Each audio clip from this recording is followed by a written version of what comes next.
Please be seated. Good evening to you as we come to you, the Barbados Labour Party, for the second in the series of the People's Assembly. And it is necessary. It comes at a time in this country of indecision, when the livelihoods of the masses of this country are at risk. It comes when we have lost the idea or the knowledge of what is good governance in this country. It also comes at a time when we as a nation must stand up and say enough is enough. I am your chairman for this evening. I am the Assistant General Secretary of the Barbados Labour Party, and my role places me in charge of the Southern Zone. My name is Ian Gill. Good evening to you. Now, after all of that, I expect that there will be fireworks throughout the night. But what we are here to hear tonight is the truth. The truth and nothing but the gospel truth. We can't get it from one side, so you come to get it from this side. We have been speaking the truth to you when we said in 2007, when we were still in government, that things were going to be tough in the years to come, and you needed good government to do it. People came along and thought that it was a time for change. Well, that change has come, and we've seen the worst administration we've ever seen in the history of Barbados. And I'm going back as far as 1627.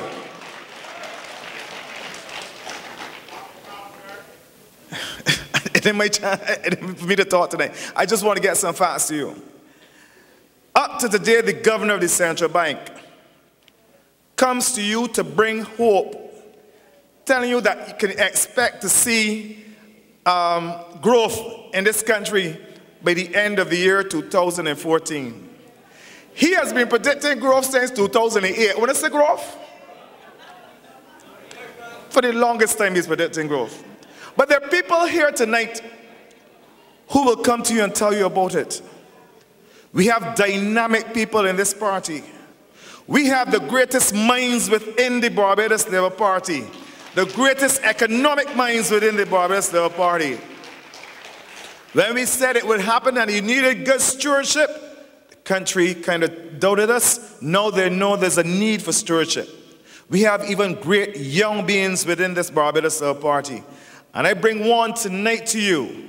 She's a parliamentary representative for Christchurch West, and a lady who will speak to you on some of the issues affecting this country tonight. I bring to you Miss Maria Agard.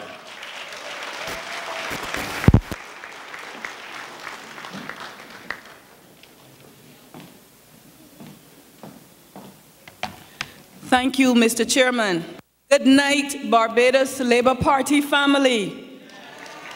Good night. It is always good to be in the presence of this Barbados Labour Party family.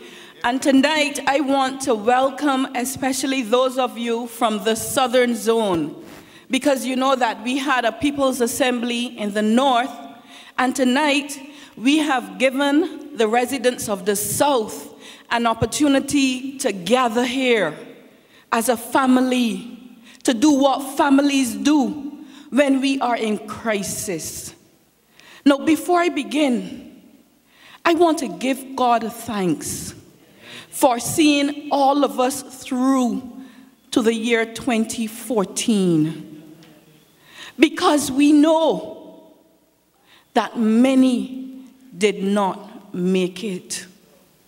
And so I give God thanks. And as I give God thanks, on behalf of the Barbados Labour Party, I recognize the fact that even at our head table, our bishop has lost his sister, and I wish to offer condolences from my family, my constituency, and the entire Barbados Labour Party family to our bishop here this evening.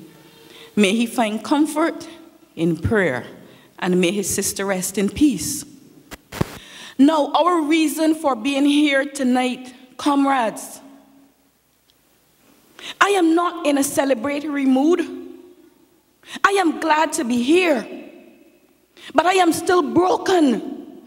And I am broken because I carry the pain and the despair of many people tonight who are asking the question, how did we get to this point? And we are here because the Barbados Labour Party, as always, whenever our nation is in crisis, we will rise to the challenge. We will walk with our people. From the days of Grantley Adams, now Sir Grantley, through to all of our illustrious prime ministers, the Barbados Labour Party has always taken Barbados forward. If there is one thing you can say about the Barbados Labour Party, our philosophical agenda, our belief is that when we come to government, we will leave it better than we found it. And every time that we have come to government, we have been progressive. We have looked after our people. We have taken you and carried you forward. And what we do in government, if we have to walk with you in opposition, we will do that too. We are here today to address a number of issues. Because like the chairman said, if we can't get truth in one camp, we must get truth in another camp. And the Barbados Labour Party will bring you the truth. Now, I was struck yesterday by a comment made by the opposition leader of Jamaica, Andrew Holness. He was responding to the charge that his opposition leadership is about doom and gloom. And he said, it is not about doom and gloom. It is about frank reality. And we too have suffered the charges and the scorn when we tried to warn Barbados that the present administration had taken a number of wrong-turn policies. We were accused of doom and gloom. We were scorned, we were ridiculed, we were told we were power hungry, we were told to sit down and shut up. On the contrary, there are many people across Barbados who were told implicitly that to support a Democratic Labour Party government would bring them security. They were told that their future was safe with the Democratic Labour Party, and that on the contrary, the Barbados Labour Party, namely Owen Arthur, our Right Honourable Owen Arthur, Tyrone Barker, Anthony Wood, and Clyde Maskell, was conspiring to send home 10,000 people. Do you remember those words? Christopher Sinclair, a minister of finance, could journey to St. James South to say to this country that a Barbados Labour Party administration in 2013 and going forward would send home 10,000 people. And today there are people who are hurting because not just that they will lose their jobs, but against their better judgment. And you better believe that it was against their better judgment, against their conscience, knowing that there was a better party, a better administration, a better way, they were enticed to put their confidence in the Democratic Labour Party. Because say what you like, as much as we all want to be nationalistic, if you are without a job, you can't care for your family. You can't pay your bills. You can't plan for your future. You can't buy baby milk. So when the Democratic Labour Party suggested that your job was safe with them, many people went to the polls, and against their better judgment, they put that X next to the Democratic Labour Party. And in spite of a registered 7% swing against the government, they were able to hold on. No problem. We live in a democratic society, and we accept the will of the people, always.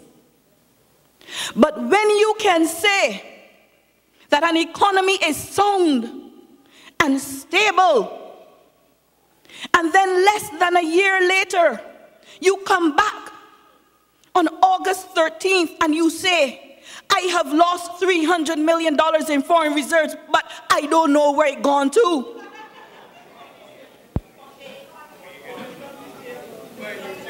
And you can bold-facedly say that as a Minister of Finance on the floor of the House without tendering your resignation or without somebody demanding it.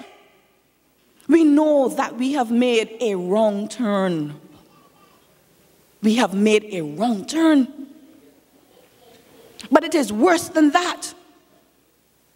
It wasn't just a case of saying, well, we have lost $300 million, but we are going to put strategies in place to stop that slide, to turn things around, to change our minimal growth and our negative growth into a productive growth. No, no. You defend your wrong-term policies as indignantly and as arrogantly as you can,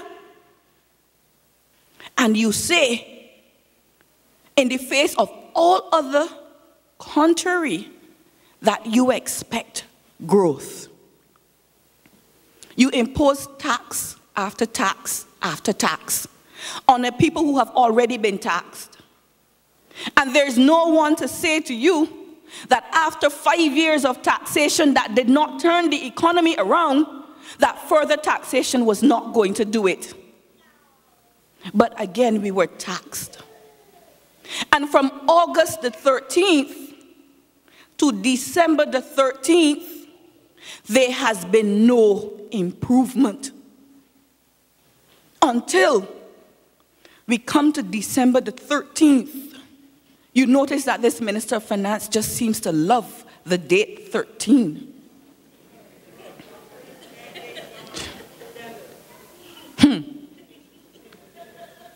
You come to December the 13th, and he presents a ministerial statement that outlines the state of an economy that is now galloping in the wrong direction. He can't even get a loan. And he, in accordance to recommendations by the IMF, because we are now firmly in the hands of the IMF, and if you don't believe that, you doubt yourself. In accordance with those recommendations, he outlined a series of measures. And let me tell you the first fundamental truth, my friends. This Democratic Labour Party likes to take Barbados on a frolic. They are good with words, spinning words, making you feel good, talking about hope and optimism. They're calling everybody to the table after the fact, telling people, let us come together. Let us hold hands together. Let us enter into consultation together. But what they are not saying to you is that it is a done deal. I'm talking to you straight. I am not using any economic terms tonight because I feel that we need straight talk. So you will find that the unions will spend hours in consultation, but every recommendation will be rejected because it is already a done deal. It is a done deal. So you play with people's emotions in an exercise of deception. You play with their emotions and you make people feel that they can bring recommendations to you that you will consider. When in truth and in fact, there is no recommendation that you are going to embrace because you know it is already a done deal. You disingenuously ask the opposition to give you alternatives, but you know that you will never accept a recommendation from the opposition. Why bother to ask for it?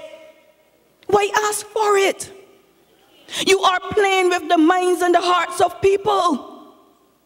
But when you say that you have to send home 2,000 people by January 15th, another 1,000 by March, and another 2,500 in another 16 months, mind you, another 2,500 in 16 months. We need to appreciate that those figures are not statistics, people. That is flesh and blood. There are people in our constituencies today that do not know where to turn. They do not know how they are going to survive without that income. All of those people that were embraced in what was called the NEEP program, they don't know how they will pay their bills. And yesterday we heard that there has been a reprieve. They will not go home on January the 15th in contravention to the much touted Employment Rights Bill. They will go home instead at the end of the month. And we are supposed to clap for that. How is that a reprieve for those who must go home? And I am not going to poo-poo it. Because for those who will go home, an additional 2 weeks will make a difference. So yes, I am happy for them that they will get an additional 2 weeks. But my friends, I want you to know that it was an act of deception of the highest order by this government to implore people to support them and to deceive them into thinking that they were safe and secure with the Democratic Labour Party, when in truth and in fact, they were not. And we have seen what this is doing to Barbados. Because even before the public sector took a hit, the private sector has been reeling under the policy of the Democratic Labour Party for the past 5 years. There are many people who have businesses and who have had to close their businesses. There are people who've had to downsize their interest, pay their staff out of their bank account, go home without a profit to keep their staff. We have not been given any credit for that. Instead, we have been abused. We have been abused for not doing enough. Another truth. Another truth. It is the public sector in this country that drives the economy. The public sector don't make a cent. They take your money through taxation, but it is the private sector that drives the economy.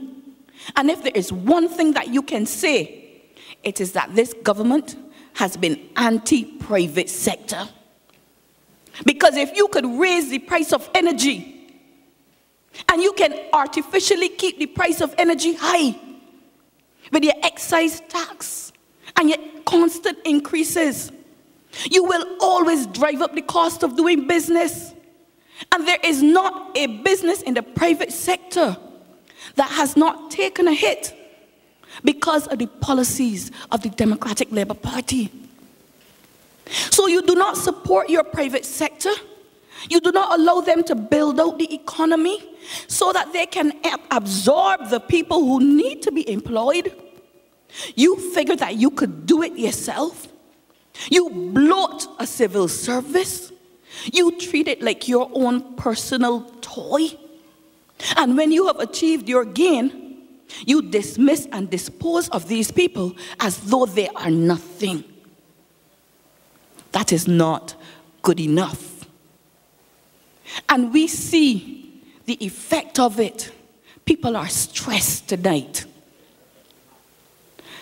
We have registered increased illnesses, increased strokes. Every day there's a stroke victim in this country. Every day somebody is collapsing. But when you go, even when you go to the hospital and other healthcare facilities in this country, the Democratic Labour Party has left them fallow. You have heard it said how much drugs you can't get. A Band-Aid, a Panadol, an antibiotic. You can't get it in Barbados. Can you believe that even after saying that they were going to finish with supplementaries, we could go and the first supplementary was for one of their entitlement programs, the caterers of summer camps. $500,000 for caterers of summer camps. But you can't have a supplementary to pay the hospital, to pay the services, to provide money for those who give you drugs. You have not been paying for your goods and services even as people are stressed out and are falling ill in this country. When we told the Democratic Labour Party that the hospital was not well and that all the indicators of wellness in Barbados were in reverse, they abused the BLP. They say you just in opposition. You just like to criticize. You have nothing good to say about Barbados. But let me tell you something. We have a very serious issue in this country to deal with. And I don't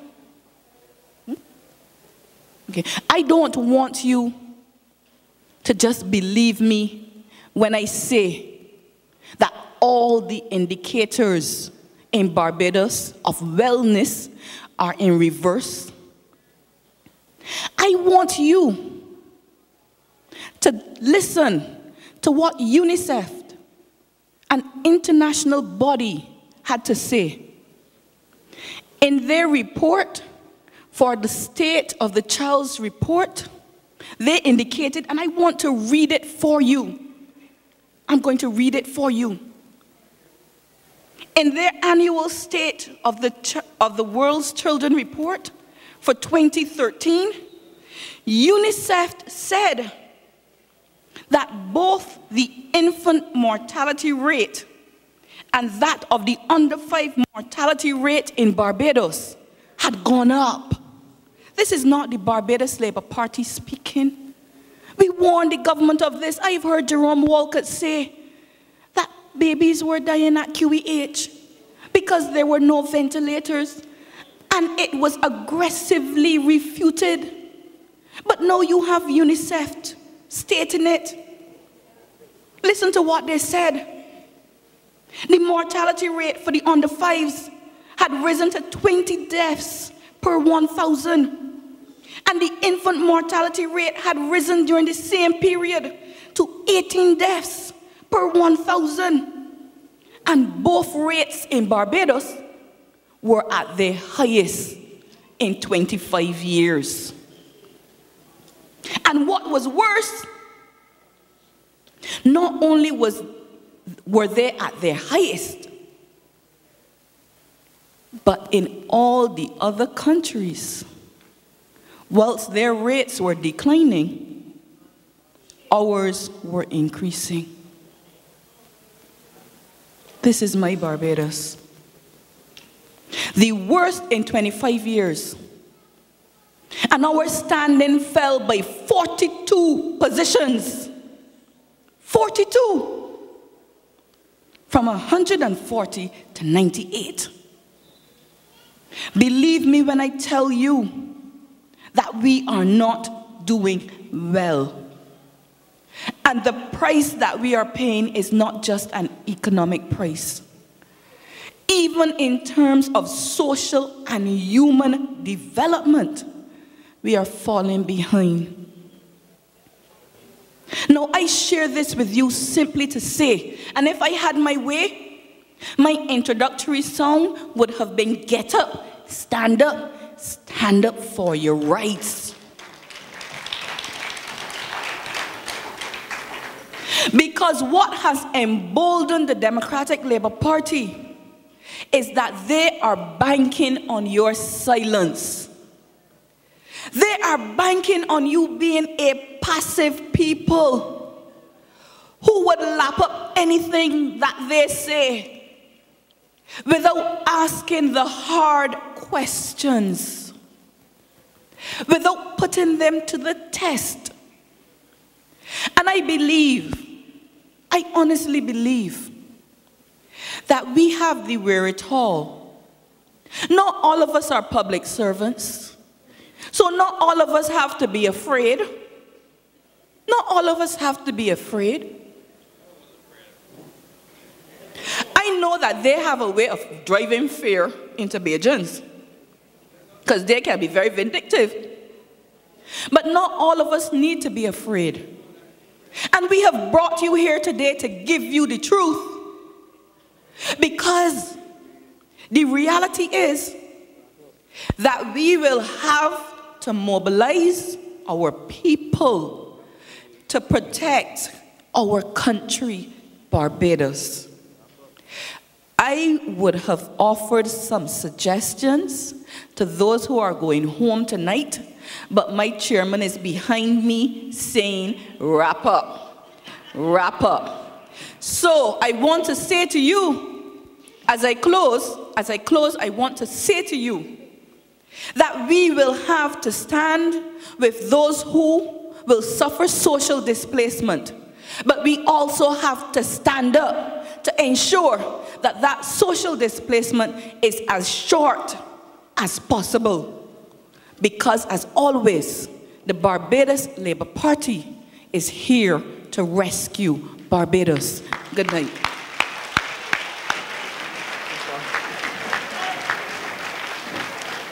Another round of applause to Maria, please. And she definitely brought some facts to you, especially in respect of child care in this country. Because we're led to believe in this country that the Democratic Labour Party takes the lead when it comes to social concerns in this country. Am I wrong in saying that? But it is not true. It is not true. From the Tenantry Hole Act, which has given poor people like you and I our houses and our land in this country, from way back in Tom Adams' time till now, we have taken the lead. We have taken the lead. Free education, we gave you schools, 4 schools between 1950 and 1964. You understand me? It is because of those 4 schools that a platform was set where the Right Honorable Agard could bring about free education. I want you all to know that. Now, I have the honor of introducing Bishop Wilfred Wood. Born at Prout Village in St. Thomas. Baptized at Holy Innocents Church in St. Thomas. Attended Scarborough Boys Moravian Primary School at Clifton Hill in St. Thomas. All right. Left the sixth form at Cormier School in 1954.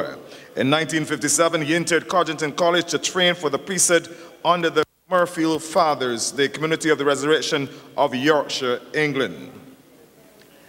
At St. Stephen's, he served as curate, priest in charge, and honorary curate from 1967 to 1974. In 1974, he was appointed Vicar of St. Lawrence, Catford in the Diocese of Southwark, South London. Rural Dean of East Lewisham in 1977, Honorary Canon of Southwark Cathedral in 1977, Archdeacon of Southwark in 1982, and on St. James' Day, the 25th of July 1985, in St. Paul's Cathedral, was consecrated the Bishop of Croydon.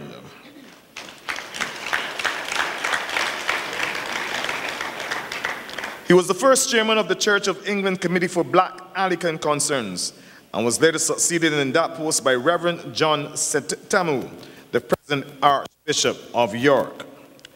Wilfred Wood's work in the community led him to become a founding member of a number of organizations, many of them concerned with self-help in the immigrant communities, especially in the fields of education, housing, employment, and finance. He was elected president of the Institute of Race Relations following the assassination of Dr. Martin Luther King in 1968. He was a frequent broadcaster on BBC radio and television and became well known as an advocate of civil rights and the rights of minorities.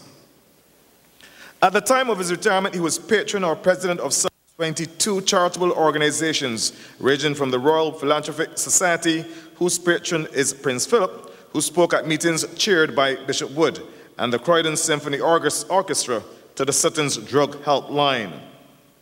Among the awards made to Wilfred Wood are the Honorary Doctor of the Open University in the UK, Honorary Doctor of Laws from the University of the West Indies, and Honorary Doctor of Divinity from General Theological Seminary of New York.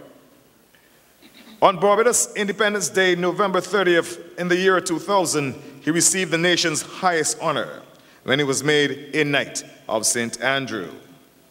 Bishop Wilfred Wood closed a street in Peckham, South London, Bishop Wilfred Wood Court, a block of 28 apartments for elderly people in Pedal Street, Plaistow in East London, and Wilfred Wood Court, Walcott Road, Hammersmith in West London, are for the recognition of his great service to the community, the Barbadian community in the UK. Wilfred Wood's parents were Elsie Almira Wood, a shopkeeper of Prout Village, and Wilfred Coward, bus proprietor of the Boston and Elite Bus Companies. And I guess many people who are of that age would know him. His wife is Ina Eileen Smith, whom he married in London on July 30th, 1966. She's a daughter of Lloyd E. Smith, who represented St. Joseph in the House of Assembly for an unbroken period of 28 years, and we know that well. 2 daughters, 3 sons, 6 grandsons, and 4 granddaughters. He is now probably retired and probably looking after those grandsons and granddaughters. I bring to you tonight Bishop Wilfred Wood.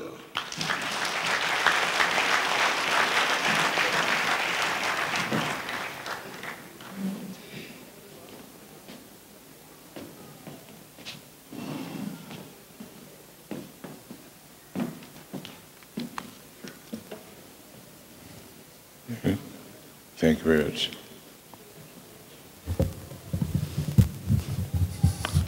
Mr. Chairman, ladies and gentlemen, good evening. Thank you, Mr. Chairman, for that introduction. After such a flattering introduction, I can hardly wait to hear what I have to say. Thank you.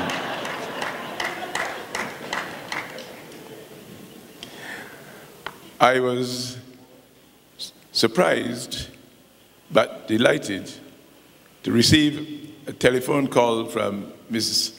Mia Mottley, whom I had only seen at a funeral in her constituency, inviting me to speak to you this evening. She explained that the BLP, the Barbados Labour Party, was organizing a series of people's assemblies, a feature of which was that people who are not members of the Barbados Labour Party would be invited to speak. And it was as one such person that I was being invited to share my views on what is happening in our country today. I accepted the invitation immediately and without conditions, as I would have done had I been invited to do so by the Democratic Labour Party. Or if at any time the Democratic Labour Party should invite me, I would be happy to do so. In Europe, in Africa, in the Middle East, the world is paying a heavy price in loss of human lives and in human misery and deprivation because of tribal loyalties.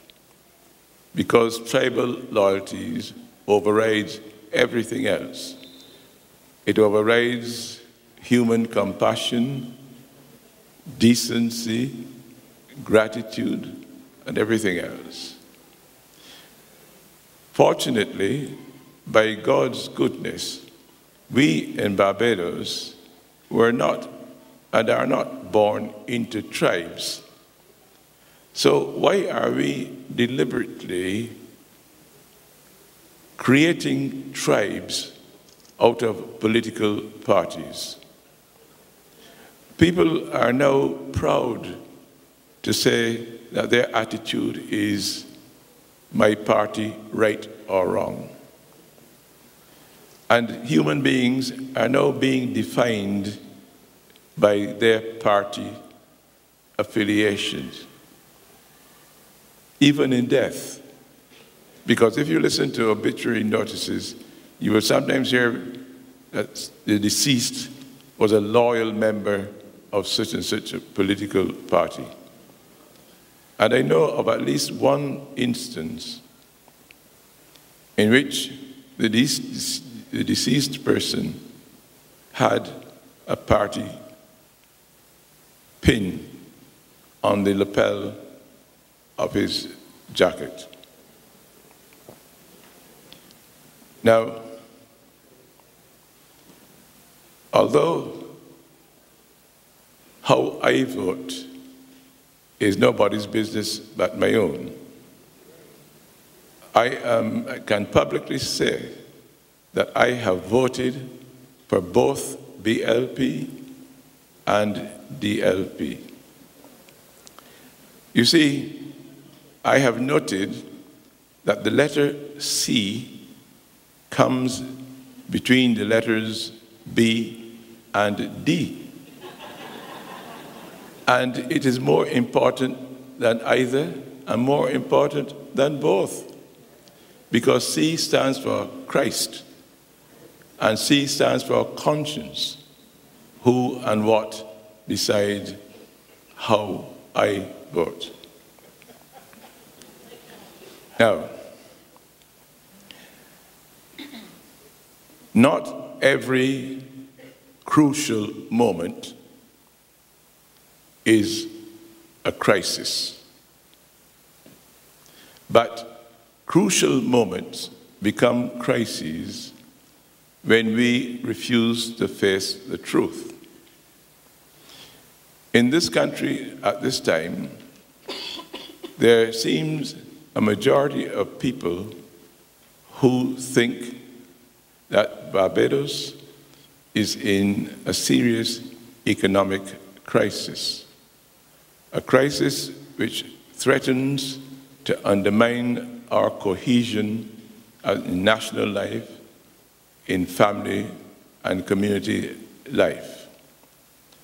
In this majority, there is also a silent majority. There are also people who say, crisis? What crisis?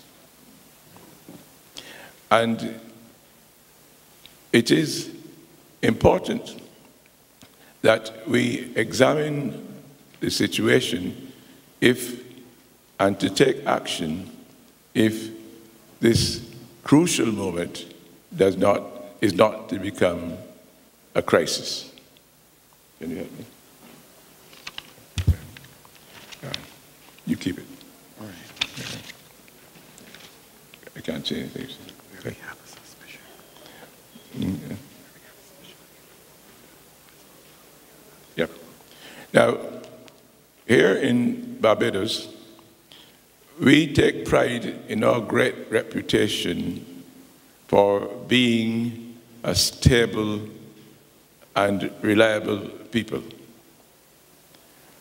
Even when we have a suspicion and sometimes proof that things are not going right, we are apt to grumble rather than to complain.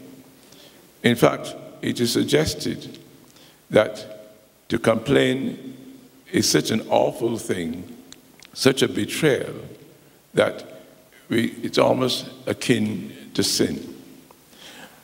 And those of us who have returned from life in the United Kingdom or Canada or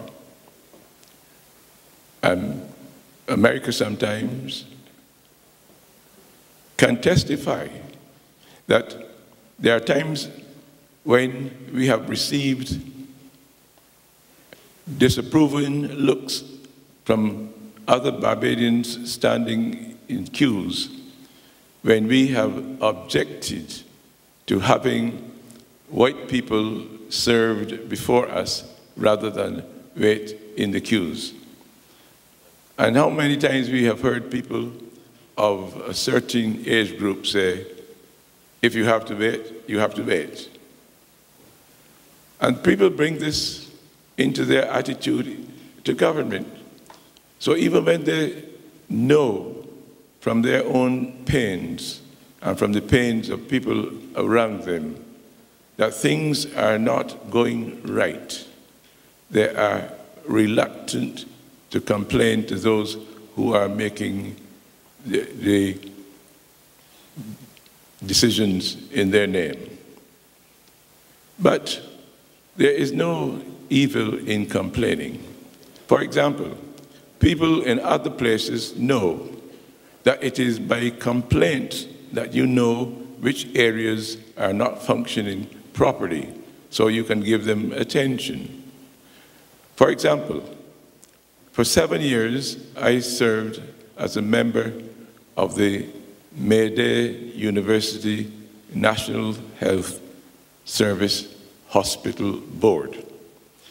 And we actually created a dedicated unit to encourage and facilitate complaints. And as a result, we were able to improve our services considerably. Well, the same should apply to government. And in the area of politics, if the decisions being taken by those responsible are not working for us, and we can tell this by our pain and the pain of our neighbors, it becomes not only our right, but our duty to complain. And this must point in the field of politics to parliament, including the opposition and, above all, the government. People's governments must not be afraid of the people. And people's governments must be held accountable by the people. Thank you. Next. Okay. Yeah. But however much we might like things as they are, there is a wind of change blowing through the world. And things cannot remain the same in Barbados. It is no longer true and possible to say, this is Barbados. It is no longer acceptable for those at the top of the pile to say, Barbados is exceptional. These things don't apply to us. We have a way of life and we are comfortable with it. No. In the world, it is becoming clear that such issues as the subordination and exploitation of women, the intolerance of religious bigotry in the area of sex, for example, the rights of children and young people, and this notion that if you are wealthy or well-connected, you need not obey the laws. These things must change. And it means, too, that every person living in the country must take a share of responsibility and play a part in bringing about this change. So the ordinary people, the people in the man and woman on the street, must have a say in bringing about this change. So it seems to me that we need to have a vision. We need to know where we want to be.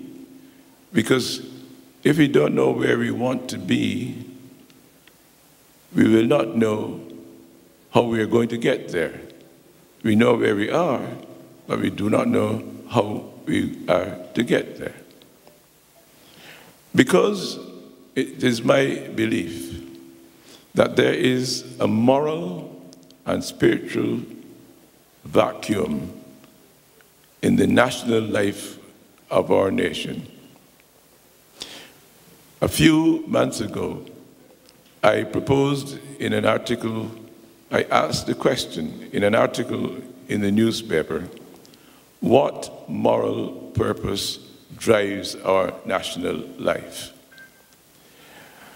I had hoped that this would spark a debate on a national level about how we live our life and how the people responsible for making decisions make their choices. But it did not happen. I was also alarmed at the statement by a Trinidadian politician that politics has its own morals, its own morality. And even more frightening to me was to be in a social gathering and to hear one of our leading and most successful politicians say, and I quote, the first duty of every government is to win the next election. That is a leading politician saying the first duty of any government is to win the next election. I had to dispute with him openly on this because in my book, the first duty of any government is to make it as easy as possible for men and women to live as God intends.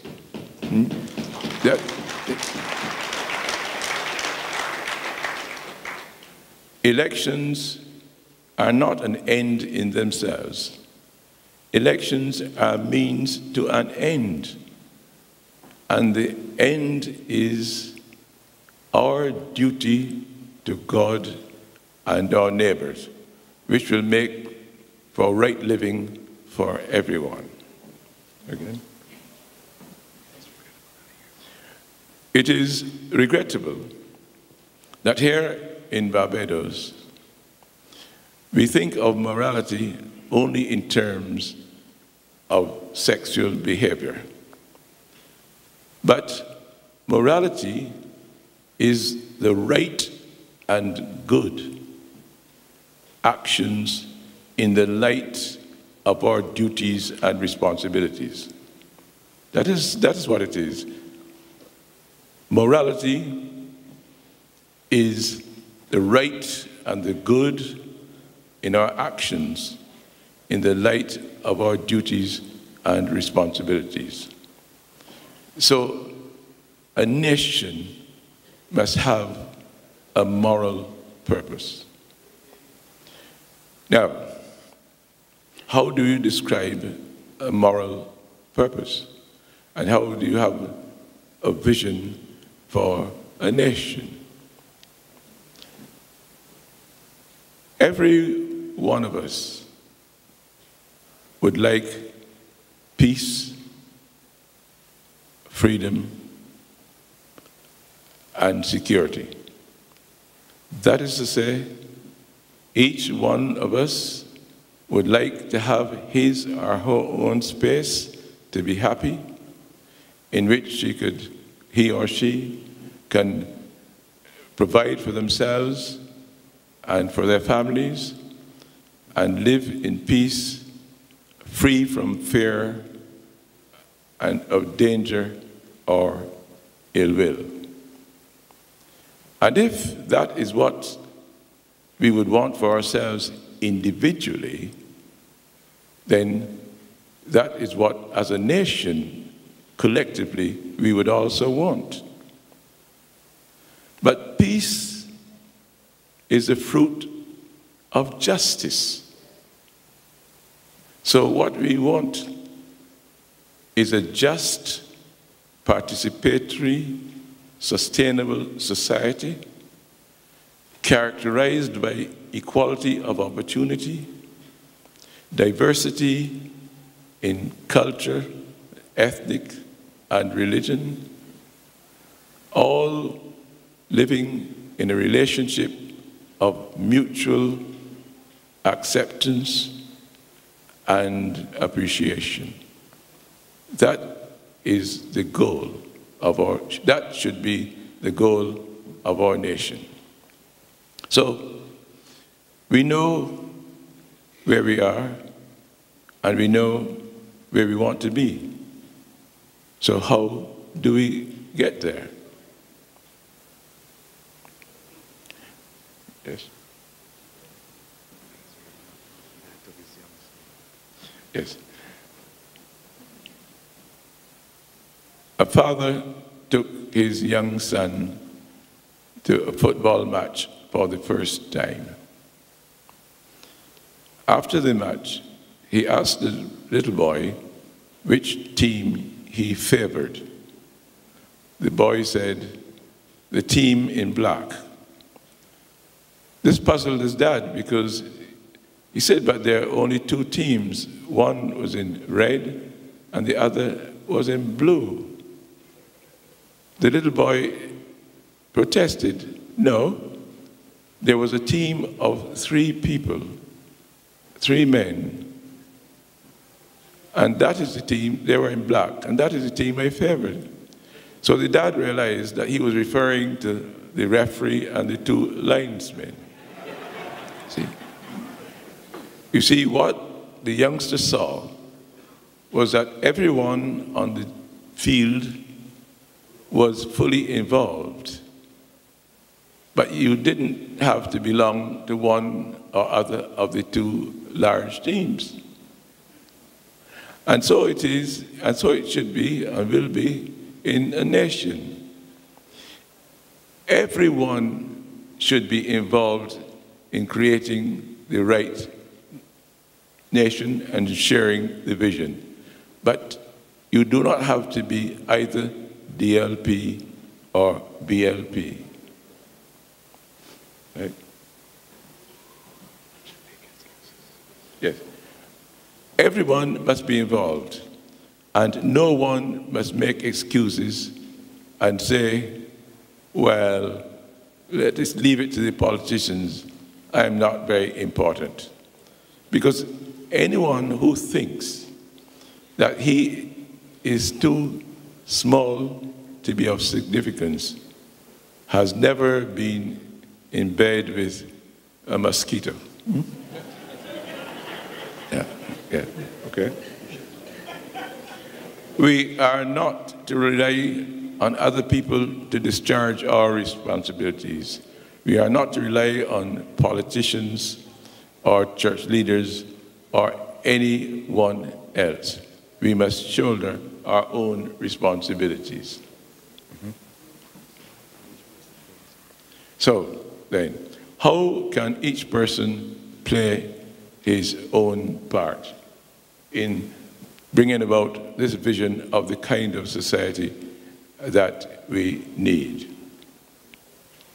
I do not think that we need any more political parties or organizations or churches even, because political parties, organizations, and churches require constitutions, regulations, subscriptions, proof of membership, and leadership, all of which tend to create a waste of time, rivalries, and bickering. What we do need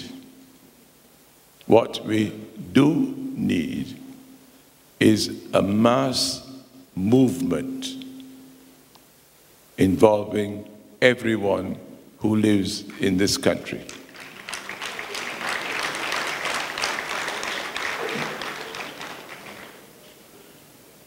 A movement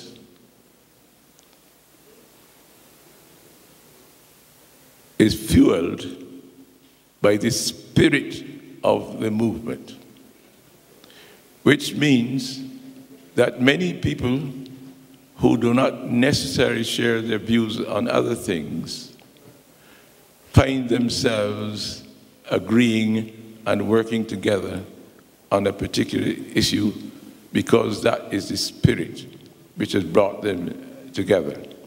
So we need in this country a mass movement in which people who are members of the BLP, those of the DLP, those of neither, people who are Christians, Muslims, Jews, Hindus, adherents of other faiths, agnostics, or atheists can all join.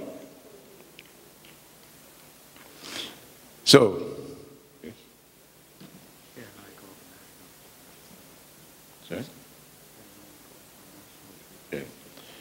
So, with this in view, here and now, I call for a national truth and honesty movement.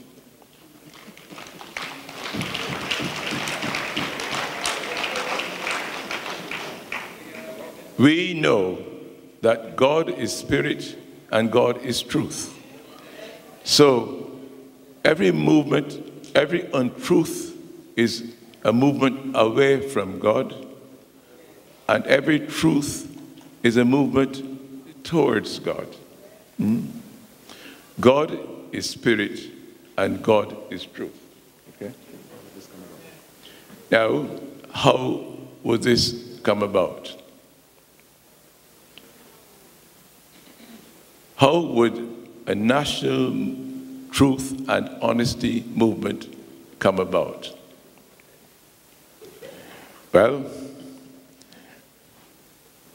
every person must make a decision here and now And I'll tell you what the decision is. Years ago, when I was in England and campaigning for racial justice, liberal-minded white people would come up to me and say, "What can we do?" And I would say, "Make a simple rule and stick to it. Make this simple rule and stick to it.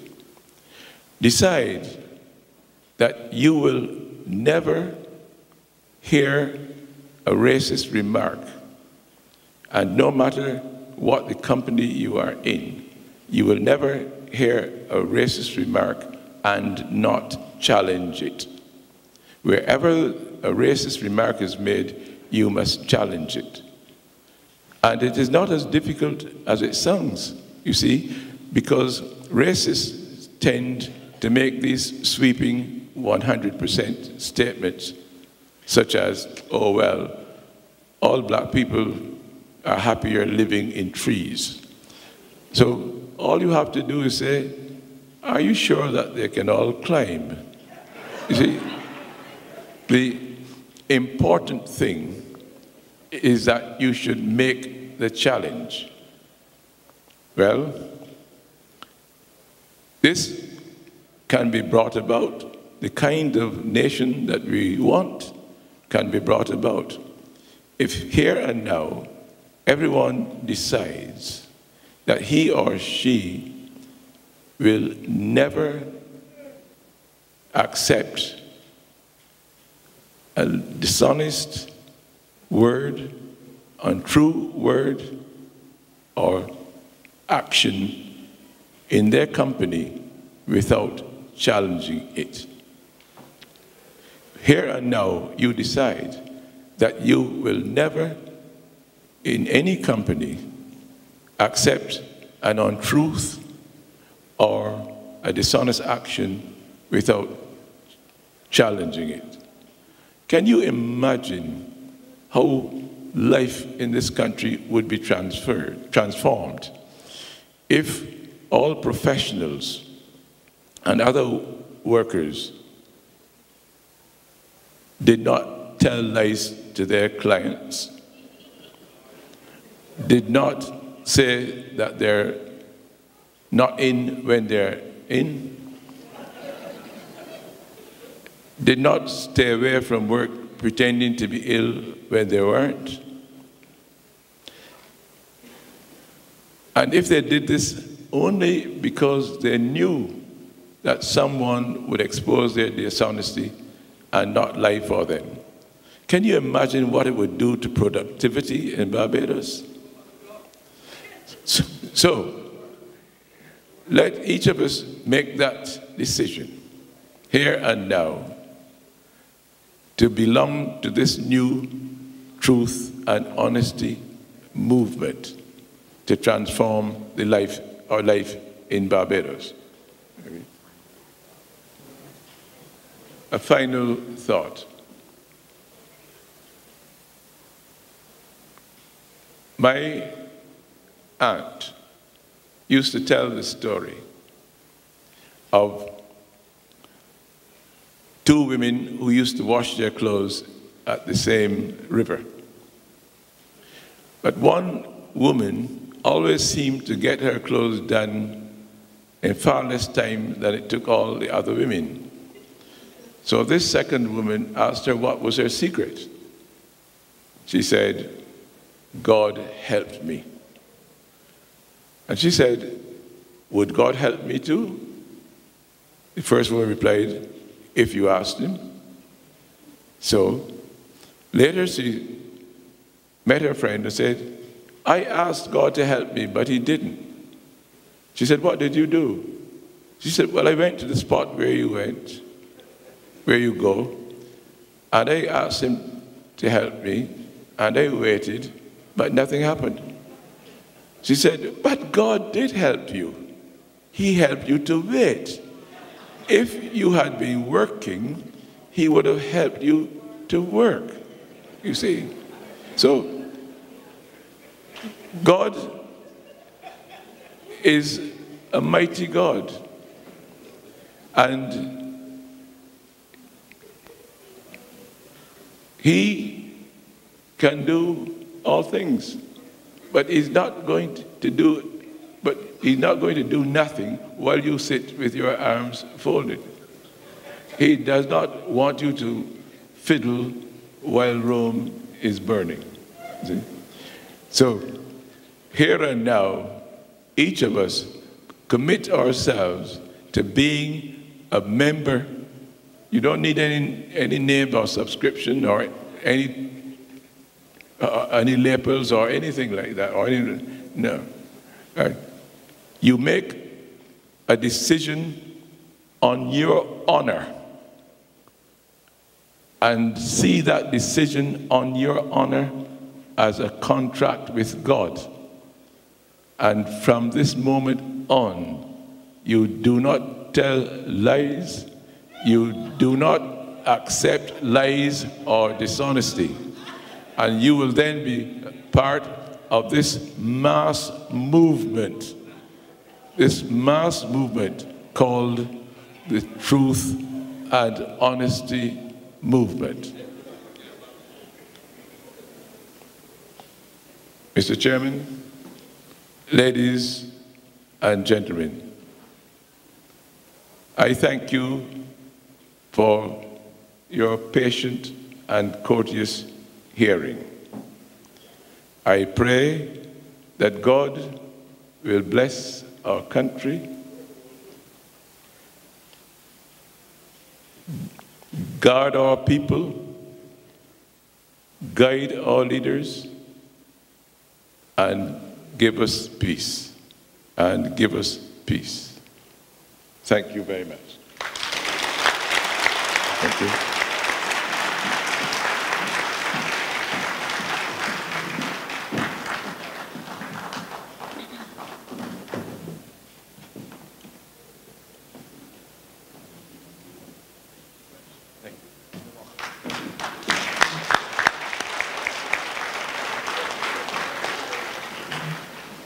The Bishop Wilfred Wood, remarkable.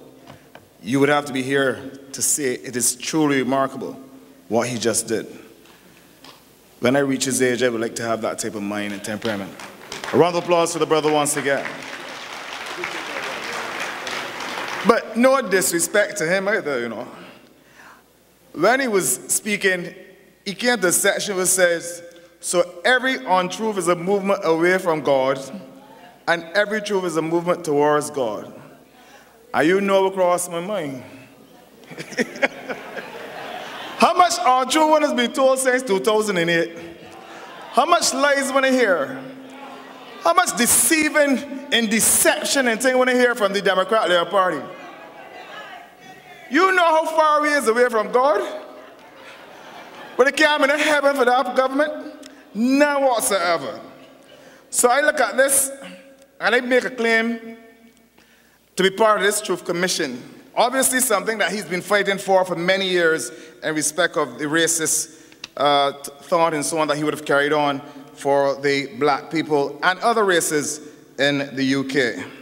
So every untruth is a movement away from God. I hope friend they're listening. No! It is time to move on because time has slipped away and we want to keep it tight and rolling.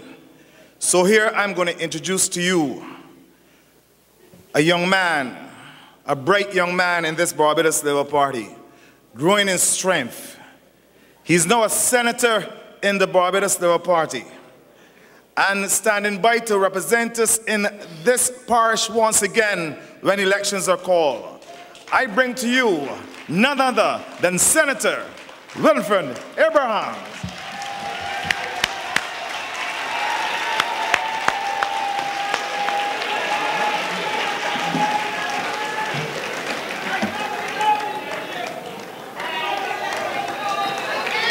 And I welcome the leader, the undisputed leader of the Barbados Labour Party, Mia Mottley.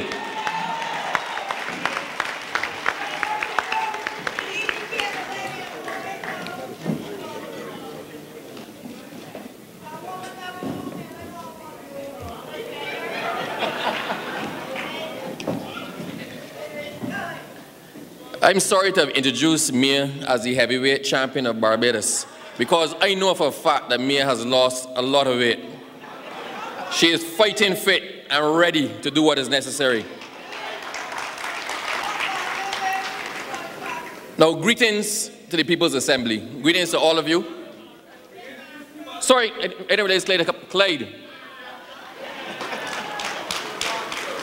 One of Barbados' foremost economists and an eminent person in his own right.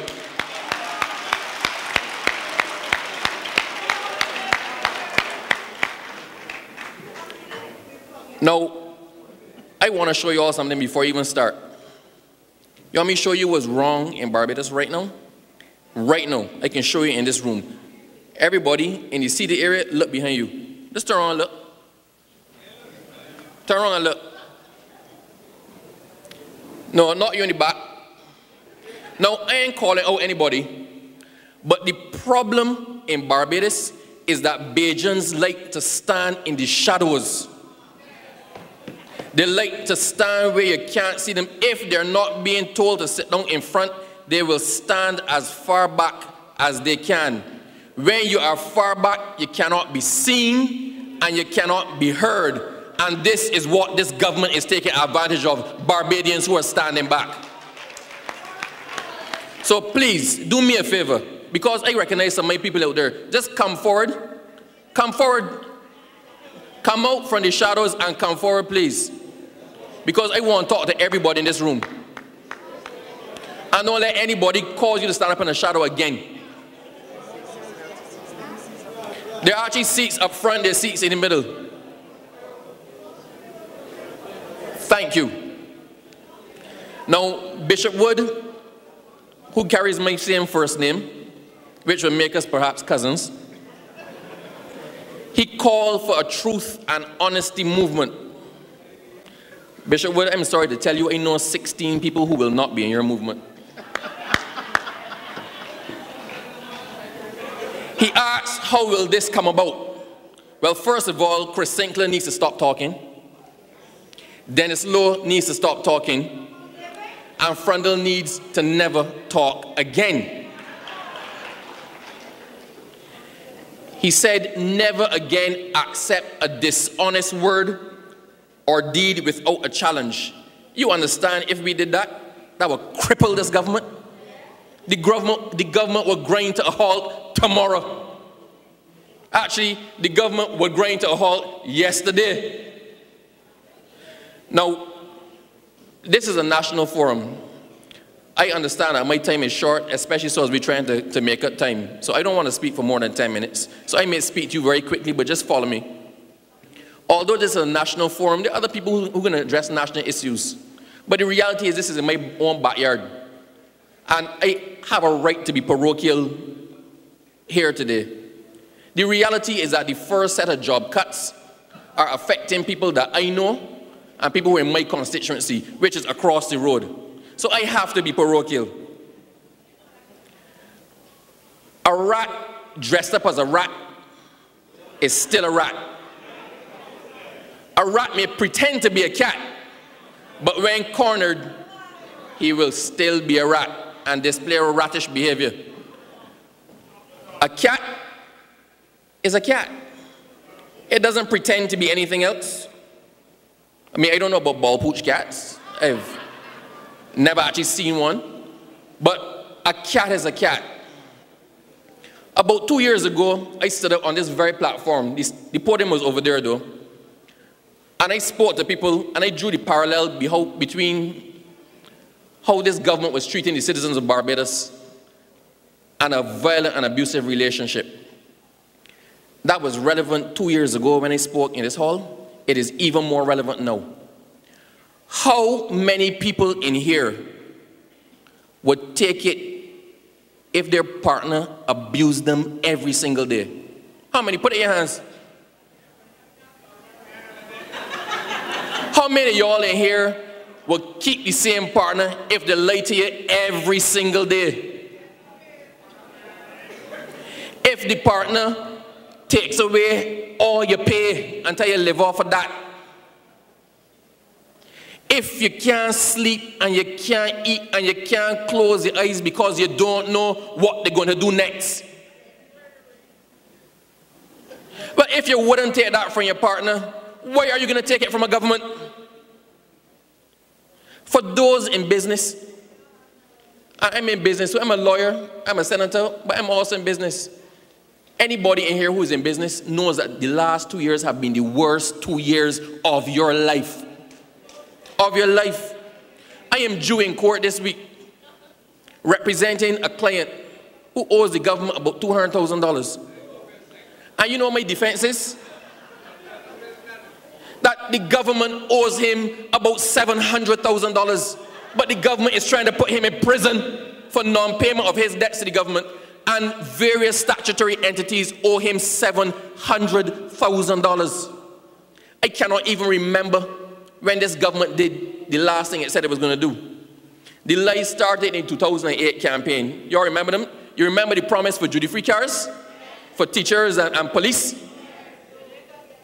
You remember the raising the VAT by 2.5% for 18 months? Now this is the longest 18 months of my life. Election promises last year. They went on the platform and they carried home this government on the basis of they will not lay off anybody. They will not privatize. They took on 3,000 people the year before the elections, 600 people in 2013, in the 2 months before the elections, 600 people before the elections, when they knew they did not have the money to pay them. Last year, Sinclair admitted they were borrowing $40 million to pay salaries a month. If you borrow that amount of money to pay salaries, anybody you take on, you're taking on in bad faith because you know you cannot keep them on. The mess this country is in is not caused by any recession. Don't let the government tell you that foolishness. This is caused by the mismanagement of the Democratic Labour Party. Listen, the DLP pulled a Bigfoot move before the last election. Now, don't be fooled. They didn't expect to win.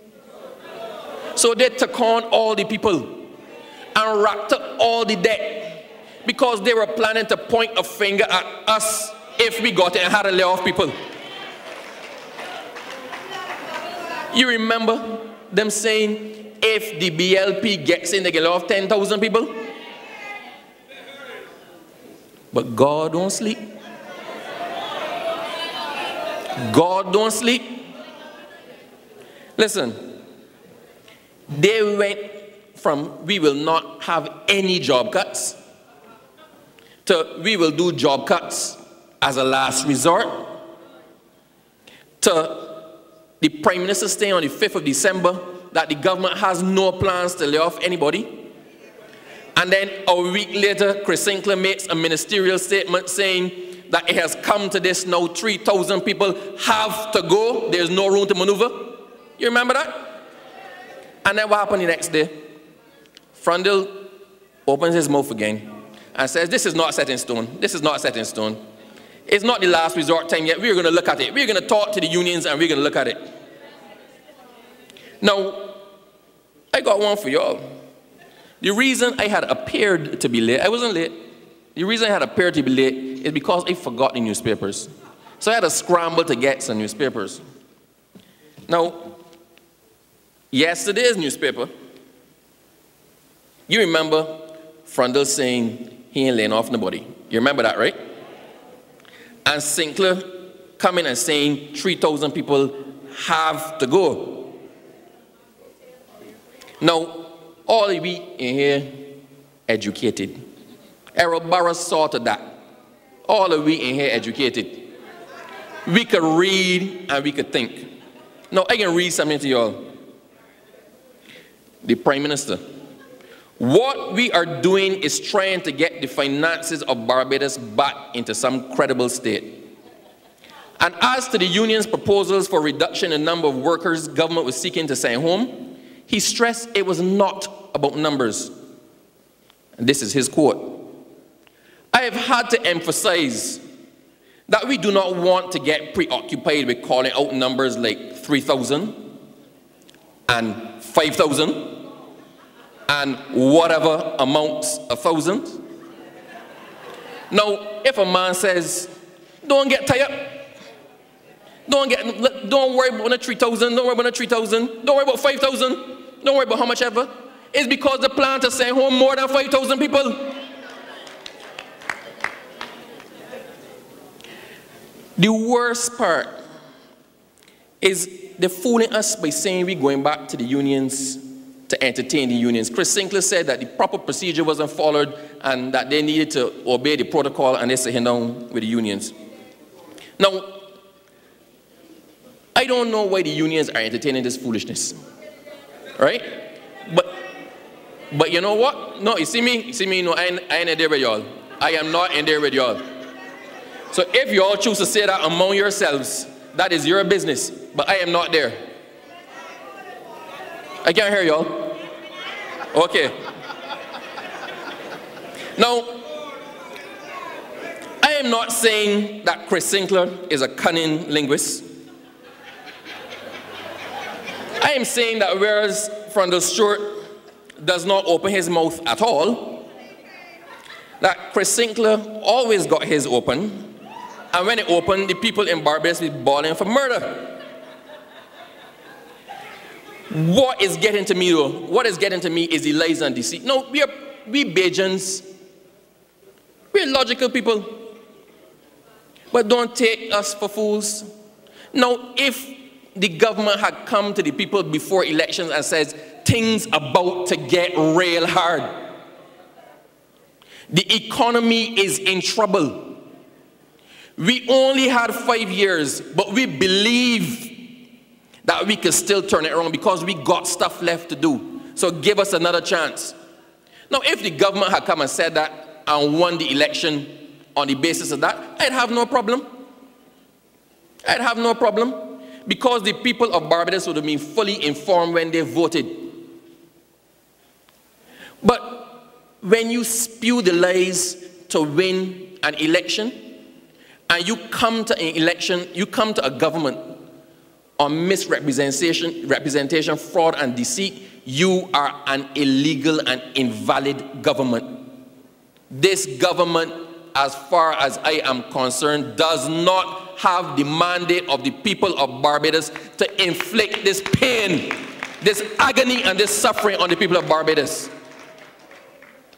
We, the BLP, campaigned, and we did our manifesto, and we came to the people of Barbados with truth. We said things are going to be hard. Things have to happen. And we paid the price for that.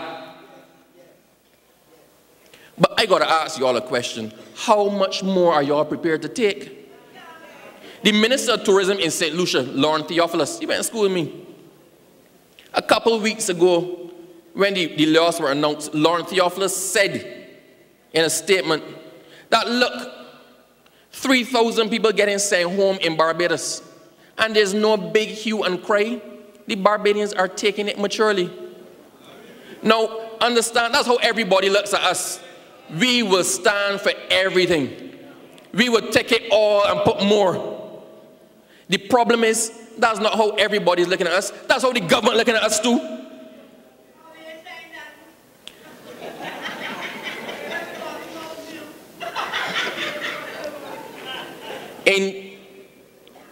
On the 30th of December,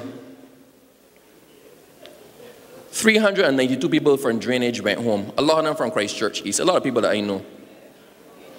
They went home verbally, nothing formal, no formal communication. They were told on Tuesday, don't come back Thursday. That's how they were told. And the government acknowledged that this was the first set of the 300,000 to go home. You remember that? Sorry, the first set of the 3,000 to go home.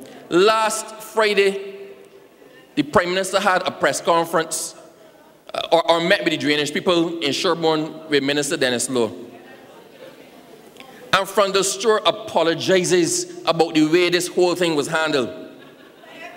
And he said Lowe was not to blame, it was other people. It was other ministry, other departments. It was not the fault of the minister. And then Lowe tells them that he would give up his whole salary if it would save the jobs. He would give up his whole salary. And then he told the biggest lie of all, that they're looking for funding and within 6 months the people will be back at work. And he got a standing ovation. If the government has 3,000 people to send home, how the hell they can get money to re-employ the drainage people? And you understand, there comes a time when you have to stop lying, when it doesn't make any sense anymore. You think about karaoke, and you're all saying karaoke. The worst part about karaoke is the God speakers pointing back at you, so you hear yourself. So when you sound bad, you hear yourself. You know, people start off singing karaoke loud, and then the voices drop down, drop down, drop down, drop down, drop down, because they're hearing themselves. Can the government not hear themselves? But understand, don't think that these are lies in isolation, because my man Lo has lots of practice. Lots of practice. You remember, I got to give you all this one, because this one astounded me. You remember late last year, when they had this big press event at Vaucluse and they paraded out all these brand new sanitation trucks, and the minister was there in a truck? If I lie, I dare the minister to call me up on this. Those trucks weren't new. Most of those trucks were in operation for 2 years. 2 years. You remember they had about 3 days when your garbage couldn't get collected? They took those trucks off the road, told the people to clean them up, polish them up, and then they did a photo up. And he's sitting on in a truck saying the government has just gotten a new fleet of sanitation trucks. If I lie, Dennis Lowe, call me out. You understand this is what the government of Barbados is giving to you? They're giving you cow dung and telling you it's a hamburger. Put it between 2 pieces of bread and eat it. Look, when they say the minister, I wrapping up just now. I hear the murmuring behind me, see people looking at your watch. When they say the minister is not responsible, that is a bunch of foolishness. If he did not know the people were going home, he should be fired for incompetence. If he knew they were going home and didn't do it properly, he should be fired for incompetence. Either which way, he should be fired. But the reality is, they cannot close down a whole division in my ministry, a whole division, and I don't know, and I am not responsible. When he took on all the people before elections, he must have known he could not pay them. I stood up on a platform and I told the people, do not get your hopes up, because these are election jobs. They cannot keep you on. I got lambasted by Dennis Lowe, lambasted. He told the people, if Abrams get in, all of them going home. He called my name. I became a celebrity for all the wrong reasons. If Abrams get in, they're all going home. But you realize Esther Bayasuku can't spraddle all of them. Because Esther Bayasuku then got and said, the 300, you know what? Newspaper. Units 392 not part of the 3,000. The drainage workers who were sent packing from the drainage division a week ago were not part of the 3,000 public servants which the government announced it will lay off this year. We heard reference being made to the NEAT program that this was being cut as part of the government implemented 3,000 layoffs. That was not so, she said. Right? That was separate and distinct from the layoffs, because that was a situation where the program had come to an end because the funding of it could not be sourced any further. Now you understand what they're saying? But first of all, the minister had to know the funding had run out, because he wasn't paying the people. So you had a right to tell them. But even so, it means 3,000 people? No. The first 392 is not part of the 3,000 people. So it's 392 plus 3,000 plus others.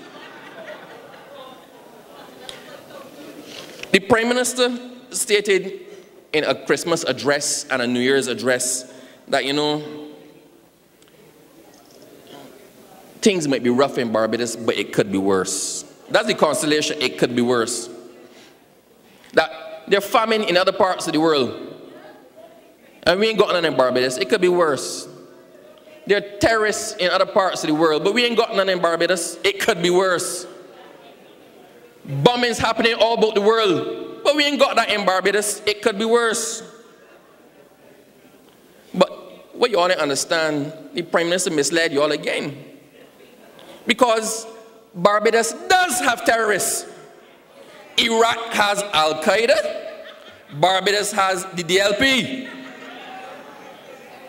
Afghanistan had what do you fella name? What? Bin Laden. Christchurch, he's got Dennis Law. Look, all I'm calling on right now, people keep saying to us, what are you going to do if you get in? What are you going to do if you get in? What solutions the BLP put in? No, to be honest, we put our solution in our manifesto.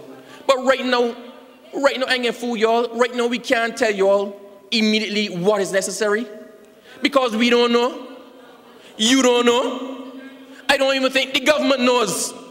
So all these things about cutting 3,000 people and entertaining talks about a 5% reduction, they have no clue what is necessary. We do not know the true state of the economy because the government of Barbados will not take us into their confidence. Up to in early 2013, Barbados was on a growth path. Everything was good with the economy. In April, everything was good. In May, everything went to hell.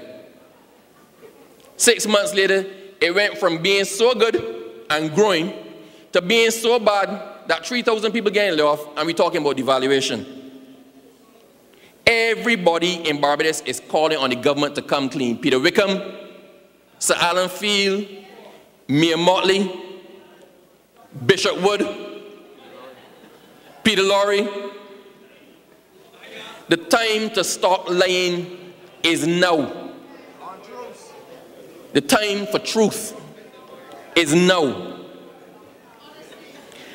A man, sorry, Cupid gave me a signal again. What annoys me is the people from the Democratic Labour Party who say, but if when I get here now, when I couldn't do no better. That's like a man playing with matches.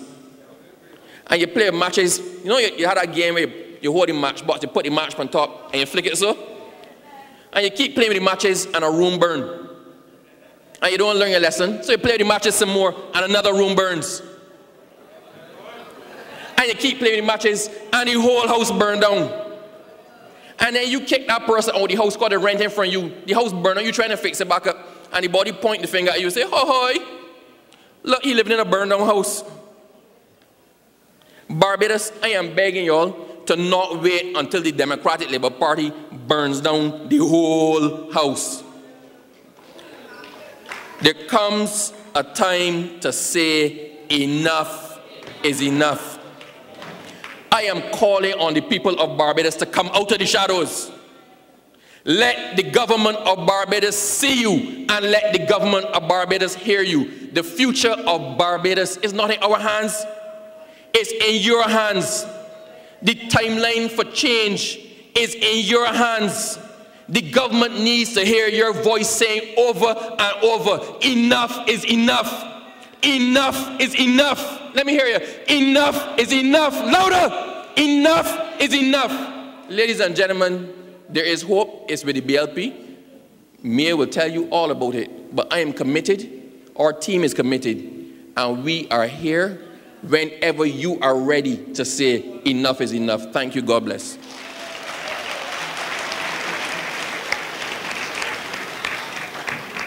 The great and bright talent of the Barbados Labour Party. Once again, another round of applause for the next representative in Christchurch East, Brother Abrams. All right. Okay. Now, you all saw the paper today with 3 members of the cabinet smiling and laughing. After coming out a meeting with the union and saying, well, we can hold back from the 15th, but we can still let them go by the 31st. You can imagine that brought a smile to their faces. I mean, it was only after Wilfred, because when I saw it today, it upset me. To think that a minister of finance a minister of labor and a prime minister of this country, knowing that things are in such a dire strait, and then could laugh at the people in this country.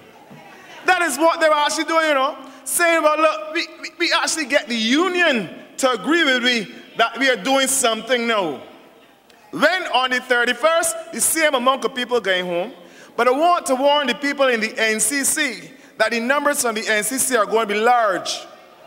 So the Barbados Beautify program that the Barbados Labour Party start, but you all can expect that the cut will come in there large. And that came out of a meeting on Thursday before the Friday morning meeting.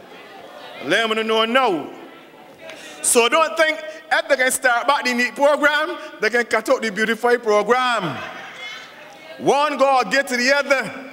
I don't know, as Wilfred said just now, how you could be saying that you sending home people and you taking back people within 6 months. If you ain't got the money now, we can get it done. You, when I put the governor, the minister of finance, I don't like to call his name. I mean, when you put them in all in one basket, I want to go back to this here, and you talk about untruth is a movement away from God. The closest thing to hell right now is them. And I hold no for it and saying, I love politics, but I like honesty sometimes. And the people of Barbados at this present time deserve some honesty. You ain't gonna get honesty all the time because there's no perfection in none of us. But at a time like this country needs to hear the truth. The people, the masses, especially the poor, want to hear the truth. You are saying 3,000. Everybody else, even the Minister of Labor, is saying it's going to be more than 3,000. At least she's telling the truth. She should have never come back. Not gone.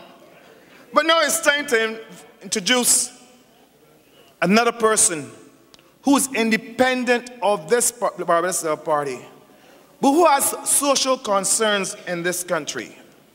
He's a writer and a former newspaper columnist.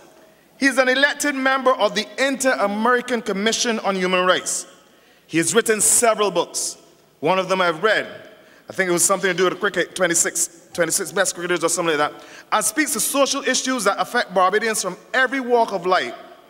Tonight, to make the issue clearer to you, and I know you will, we asked Mr. Peter Laurie to address you, the members of the Barbados Labour Party, and the world at large, because the world is looking on. I introduce to you tonight Mr. Peter Laurie.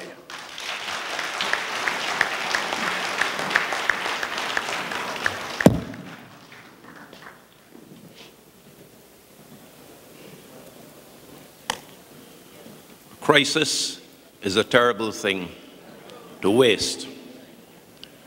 We in Barbados are in the throes of a crisis, but there are two dimensions to this crisis: the economic fiscal one, with which we're all too familiar, and the more profound crisis of our model of societal governance that, if left unresolved, could cause us to implode. This deeper crisis is at the same time a crisis of structure and a crisis of values. The economic crisis provides us with an opportunity to address and resolve the structural crisis. History shows that every crisis eventually throws up its own solution, but not necessarily the one you want. So it's time to act. I realized only recently that for most of my adult intellectual life, I have struggled in one way or another with the question, what makes Barbados work? We are an improbable society. Given the legacy of our often too brutal colonial history, given our small size, given our lack of natural resources, we ought by rights to be just another failed post-colonial society. But Barbados works in spite of everything. There are several factors that account for our relative success: an educated populace, the values of our religious heritage, a deep love of country, political leadership, and so on. But one of the most important factors is the high level of social trust. Again, improbable but true. The reason we've remained politically stable and economically viable since independence is trust. The reason our society weathered the 1992-94 economic and political crisis is trust. The reason we've managed to keep our currency pegged to the US dollar for decades is trust. It is trust that makes Barbados a relatively well-governed and safe place to live. It is the glue that holds a society together. Without trust, a society can easily implode, collapse into mediocrity, or descend into chaos with everybody breaking for themselves. That would destroy the ethical basis of our society and trash all the values that we hold dear. So if we don't address the crisis we currently face, we will see a loss of social trust and all the consequences that entails. That is the bad news. The good news is that it is relatively easy to tackle this crisis, provided we recognize it for what it is. All we need is the vision, the will to achieve it, and specific measurable goals to guide us. Essentially, the problem we face as a society today is that the model of institutional organization are forms of governance that have served us remarkably well for the past 50 years have run their course. They no longer suffice. They cannot meet the demands of a radically changed environment. For example, the policies put in place by successive governments in the 50s and 60s to lift masses of people out of poverty and create a broad, thriving middle class, which is also another element in our success, now tend to work at great expense, primarily to the benefit of the members of that same middle class. However well off we may be, rather than the poor and needy who are dropping through the cracks, we have to raise those at the bottom out of hopelessness. In a small knowledge economy such as ours, getting rid of poverty is as much an investment in human capital as it is an expression of social justice. Government would therefore do better to create programs specifically targeted at the poor. At the same time, quite honestly, we in the middle class have become addicted to freenesses, especially those of us who can afford to pay. And how do we show our gratitude? By often refusing to pay government for anything: income tax, land tax, water bills, NIS, educational loans, you name it. As a society, we must move from entitlement to empowerment. Another troubling phenomenon is our public sector. It is bloated, inefficient, slow, and costly. How did it become so? Again, a number of factors. Among them is institutional inertia. Simply put, an entity created to deal with certain conditions continues to exist long after those conditions have ceased to prevail. Government historically got involved in certain activities because at the time the private sector was relatively undeveloped. But let's ask ourselves, should the government today be doing things that a more developed and diverse private sector could do more efficiently and more cheaply under government oversight? Just one example. Should the NCC be in the business of debushing and landscaping, far less selling plants, when there are so many landscaping services in the private sector? If we are honest, we would recognize that half the statutory organizations in Barbados have little reason to exist now. Government, by all means, has to ensure that certain functions are carried out, but it does not necessarily have to undertake them itself. Apart from institutional inertia, another cause of the bloated bureaucracy is an unholy alliance between patronage-bestowing ministers and empire-building permanent secretaries to saddle the poor taxpayer with the expense of employing totally unnecessary bodies. I know whereof I speak. I was a permanent secretary for 20 years. The public service staff complement needs to be drastically reduced. This can be done over 6 to 10 years by transferring persons from the public to the private sector in a phased and humane manner. The point of the redeployment of human resources from the public to the private sector is not to produce the same national output with fewer workers, but to produce more output with using the same number or even more workers.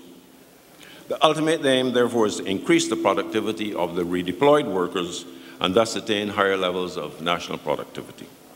At the same time, employment in the public sector might be pegged at a fixed percentage of the labour force. The present management structure of the public service is, to put it mildly, indifferent to the achievement of results. That anything happens at all is due to the commitment and dedication of most civil servants who are tied up in needless red tape. We desperately need new standards of performance management and a more humane and rewarding work environment in the public sector. Having said that, we also have to admit that the management skills and service attitudes in the private sector leave a lot to be desired. And our trade unions need to get with it and recognize that protecting the interests of workers needs to be rethought in a world in which the nature of work and employment is radically changing. We must therefore nationally rethink our policies and our governance. What vision do we have for Barbados 10 or 20 years from now? What kind of place do we want to leave our children and their children? What will be the values that inform our society? Because development that is not rooted in ethics is simply not sustainable and is not worthwhile. And of course, exquisite care for our natural and built heritage is indispensable in a beautiful but fragile island like ours. So we need no less than a national transformation. Imagine a Barbados in 2020 that works efficiently, a place where things get done quickly, a society that is disciplined, fair and caring, a nation that is socially just and globally competitive. All this without losing our unique Barbadian identity. A pipe dream? No. We'd all have to make sacrifices, become more self-reliant, increase our productivity, become more socially responsible, respect our environment, care for our children. But we have two huge advantages that can help make this happen. Our size. In a small country like Barbados, it is relatively easy to turn things around quickly. And the vast but largely untapped intellectual potential of our people, both at home and abroad, because we have still not succeeded in facilitating the large contribution in ideas and investment that Barbadians in the diaspora, especially the younger generation, can make to Barbados. And if you have not already noticed, a quiet revolution is taking place in this country. There's a whole new generation of young people who have educated themselves in the technological requirements of this age and are not looking to government nor the traditional private sector for employment.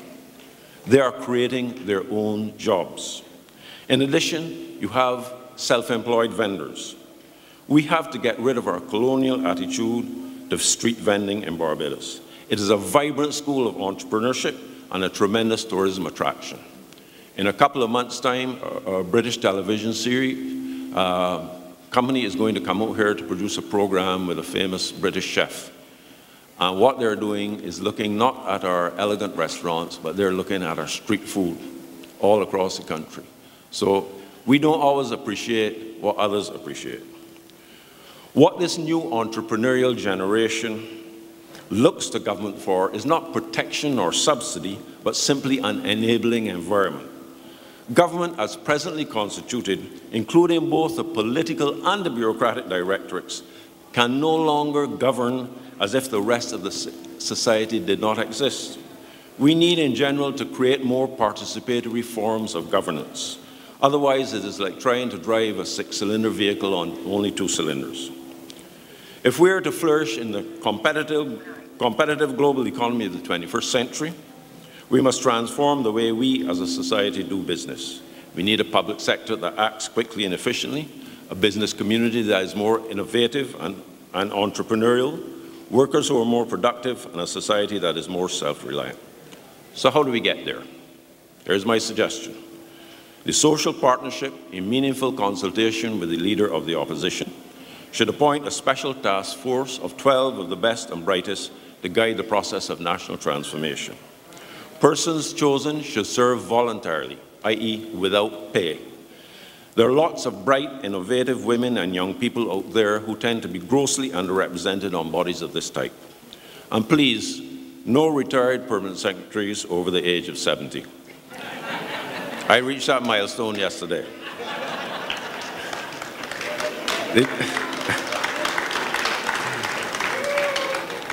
The task force should be assisted by a small operational unit headed by a qualified CEO appointed by and responsible to the task force.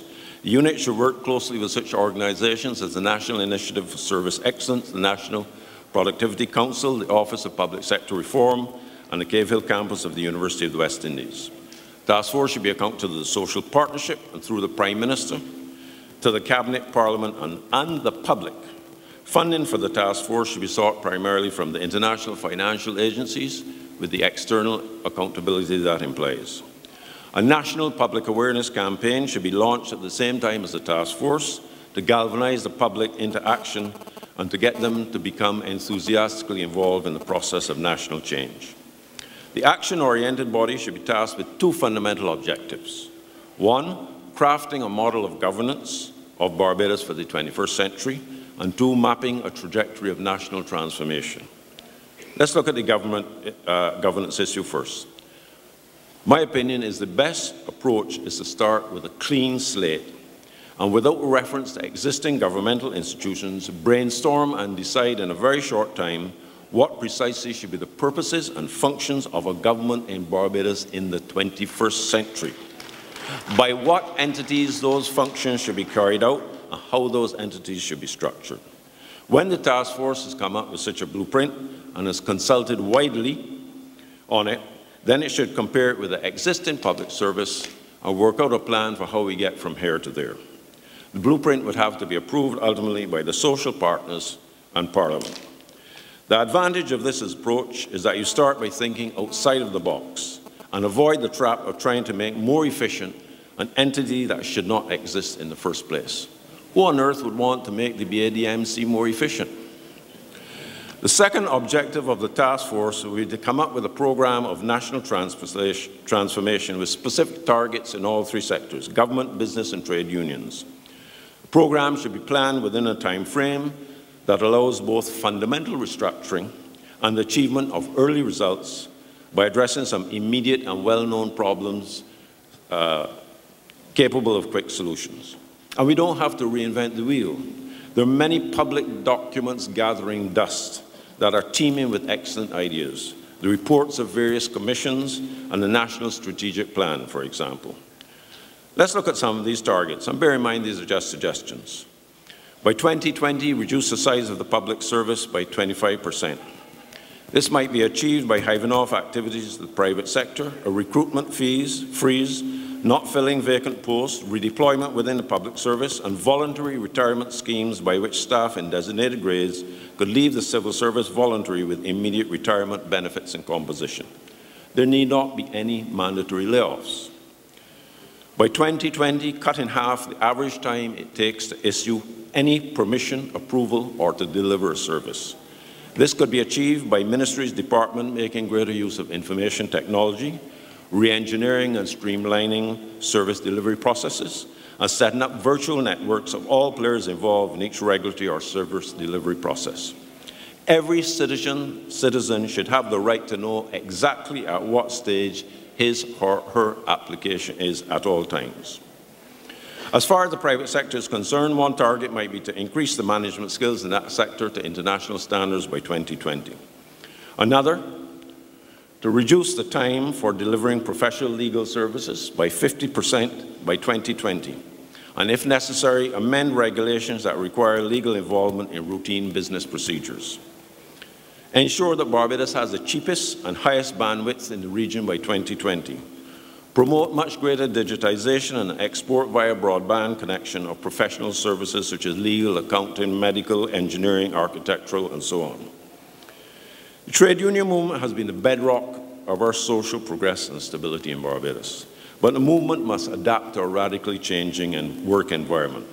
While continuing to defend the interests of workers as its main goal, trade unions should also seek to work closely with employers to address issues such as identifying and removing any restrictive labor practices, lowering operating costs, increasing productivity, worker participation in the management of enterprises, and joint investment promotion with business. Result more and better jobs. Targets in that sector might include improving national productivity by 5% annually, reducing absenteeism in the workplace to 1/3 of its current level by 2020, and by 2020 creating meaningful profit sharing and productivity schemes which make up approximately 25% of average pay. The ideas that I've shared with you this evening are not exclusively mine. Many of them arose in the course of the past year when a group of which I was part, including trade union leaders and business leaders and concerned citizens, brainstormed what it would take to embark on a process of national transformation. We did not quite understandably agree on everything, but we were unanimous that national transformation was urgently needed and that it could not be business as usual. This is not a proposal to usurp the proper functions of government. Barbadians of all walks of life have a deep and abiding love of this country. They are full of ideas and brimming with enthusiasm to help make Barbados a better place. They are dying to help. They too want to be firm craftsmen of our fate. Thank you.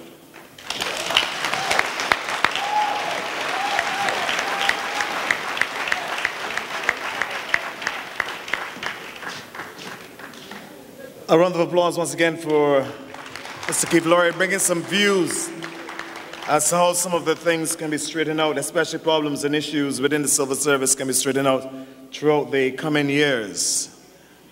Now it is question and answer session time. We're going to have a short question and answer session at this time, and the person taking the questions will be none other than Dr. Clyde Maskell.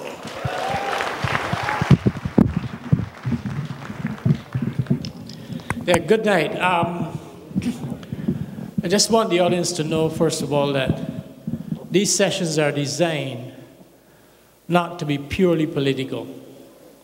The intention here is that Barbados is at its darkest hour and in need of help.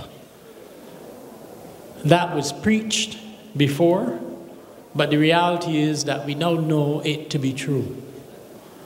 Therefore, what you're seeing here is an attempt to provide leadership even though we're not in government. Some others call it intellectualizing politics. Well, my friends, if you cannot lead people by having ideas, then why are you there?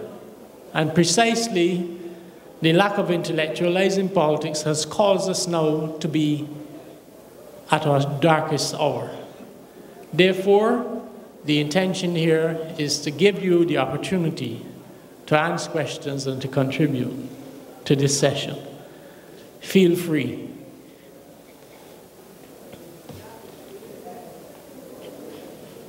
They gotta go. Don't worry about that. They will go. Good night. No. For the first time, I've always heard the national anthem, but for the first time tonight, it meant something to me, right? And I guess we here all have the same concerns, right? But my concern is this party has to come together.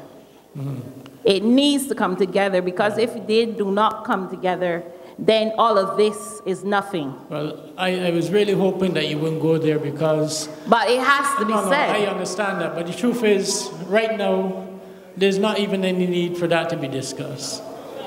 But let's move on and let's answer the question and see if we can help Barbados out of the misery. Yeah, but it still has to come together. There you go.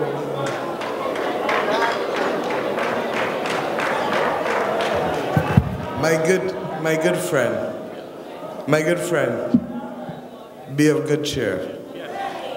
This party is united.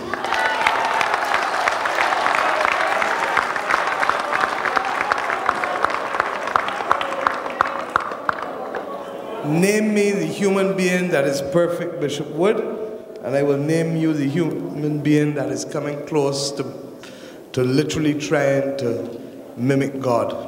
We are not perfect. And there are things in life when we fall short, but the purpose of life is not simply to dwell when you fall down, but to how you get up and how you run the race.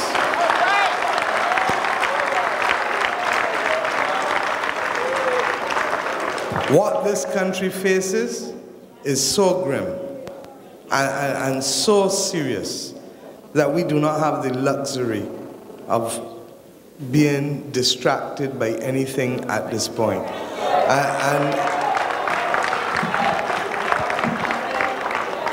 And I can carry you from the People's National Party in Jamaica down to the United National Congress in Trinidad. There is no unit of people in any organization that will not have disagreements at points in time. But I want you to understand a broader message. The sign behind you says the People's Assembly. The apostrophe is not in the right place, but don't mind. That will be corrected. It does not say the Barbados Labour Party. And it does not say the Barbados Labour Party because the Barbados Labour Party alone will not carry this country to safety. This country needs all good men and women to stand up for Barbados.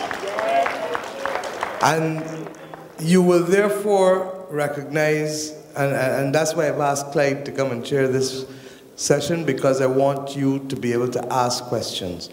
So let us not focus on the Barbados Labour Party tonight.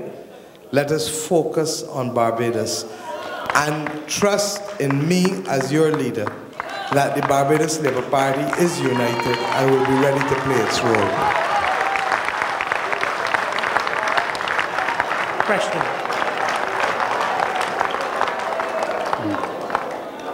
Good night, everybody. I was a bit surprised about the first question. What I realize in this country, that our people are not politically educated.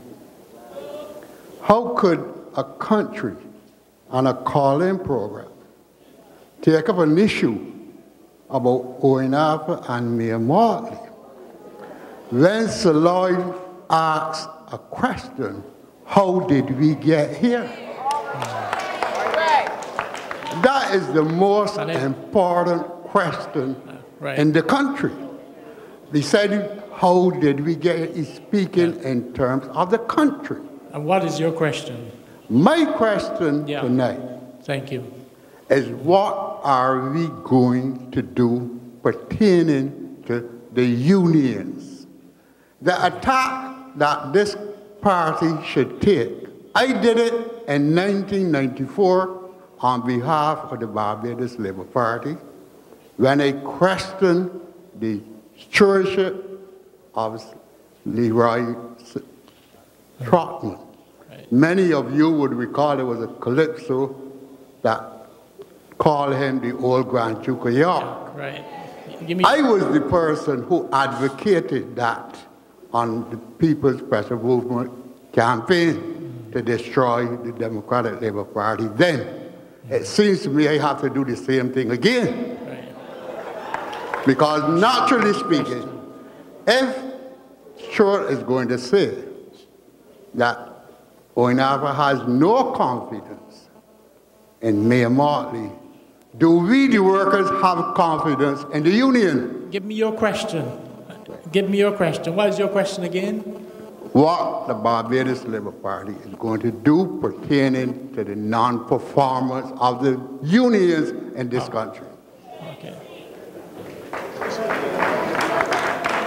All right, we'll take another question, and that'll be answered by you.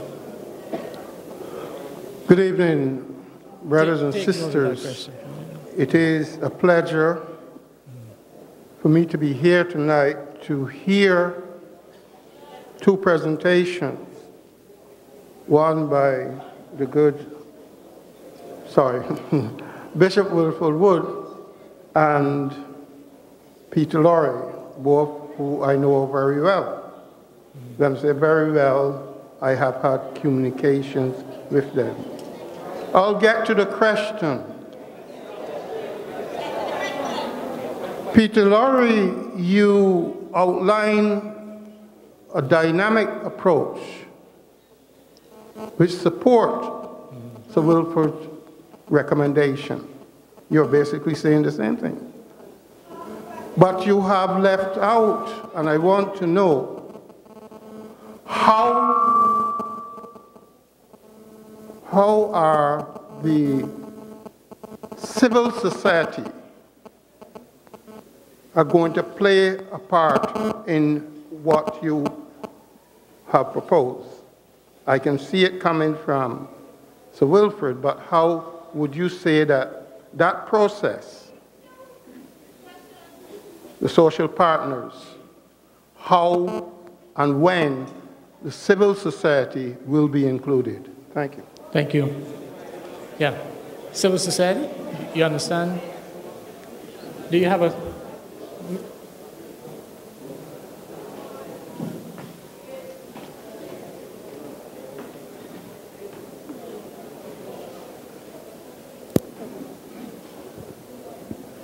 Thank you for the question. Perhaps the underlying whole point of my presentation was that, in fact, civil society in Barbados needed to be more involved in the governance of the country, and that we cannot leave the country to be governed exclusively by the political and bureaucratic directorates. That there are a vast number of people out there who want to help, who are full of ideas, and who need to be involved in the process. Now, I think we will need to create mechanisms to see that this happens. Maybe it is widening the social partnership or whatever, but in relation to my specific proposal, the intention would be that this task force that was constituted under the auspices of the social partnership would consult widely and involve all elements of civil society. Because civil society in Barbados has developed into one of the richest parts of our country, and that we cannot continue to ignore all the intellectual power, all the wisdom that resides in civil society. Thank you. Good evening. Good evening.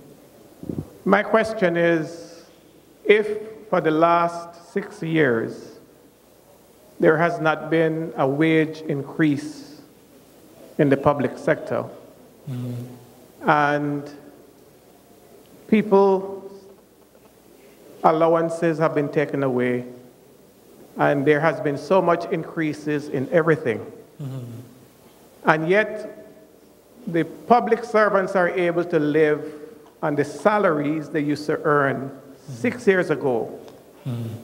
Does that in any way suggest that maybe they were overpaid then? Not at all. In fact, what has happened is that the Barbados economy has contracted substantially over the last 5 years. And that really is reflected in the fact that there has been an increase in the poverty levels in Barbados, as well as the declining standard of living in Barbados.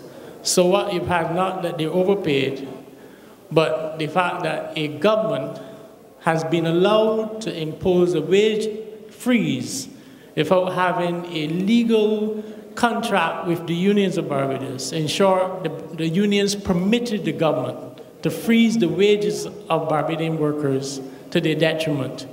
So I don't think there's any sense in which you can say that civil servants in Barbados were overpaid. There's no evidence of that at all when we check the data. Next question. Hi, good night. I have two questions. Yeah. One looks at the competencies of persons elected, because a person may be elected to a constituency, but I find a situation where we have politicians who are not versed in management or managing certain ministries are over these ministries. My question is, what would the BLP do to change that structure? Second question, campaign financing. What will the BLP do, if successful, in terms of persons who give money to run the campaign for the party and then in return look for favors that are to some extent to a detriment to the wider society in the whole? Well, good question, but the thing is, in a democracy, you cannot determine who comes to run. And there's no qualification level to become a politician. So, well, that will have to be discussed among the people, but certainly if my granny felt that she had the skills to be a representative for my constituency, democracy demands that she should be given that right. And until we change those conditions, we have to live with it. But the other thing about that is that we cannot become snobbish as a society to believe that only those people who are certified or have some kind of academic qualification are capable of carrying us forward. There's no compelling evidence that that is true.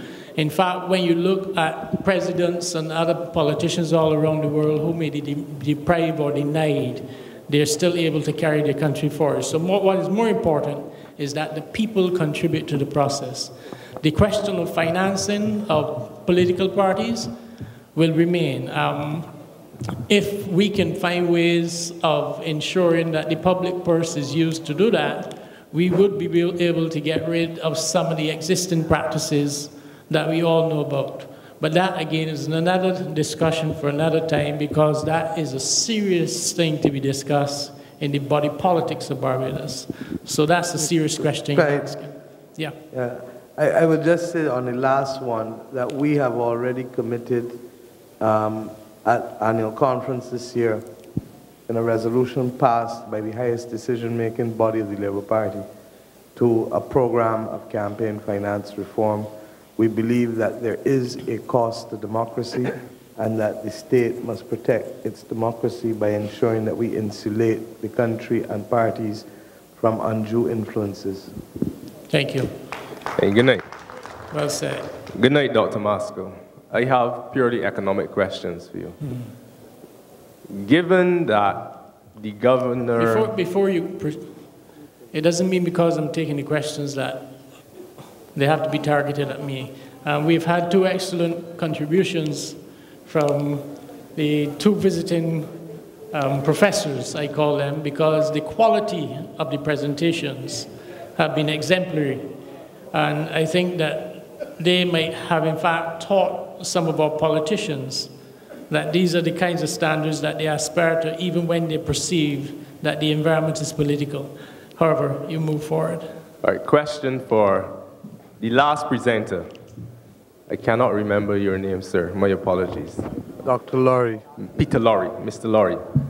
You made some very relevant recommendations that I can see would work. My question, though, is, given the high level of taxation that the private sector is currently enduring, and we can see that that has had adverse effects on diminishing their spending power and causing them not to be able to hire workers. Seeing that the government has announced their plan to retrench some 3,000 public sector workers, and in your presentation you made reference to government reducing the size of public sector, and in 6 years, however, they would facilitate employment through the private sector. This government has announced the retrenchment of 3,000 workers. However, they have not announced a reduction in the level of taxation in this country. My question is, how can the private sector absorb any of those 3,000 workers unless the government announces some measure of a reduction in taxation? I think you should ask the government that question.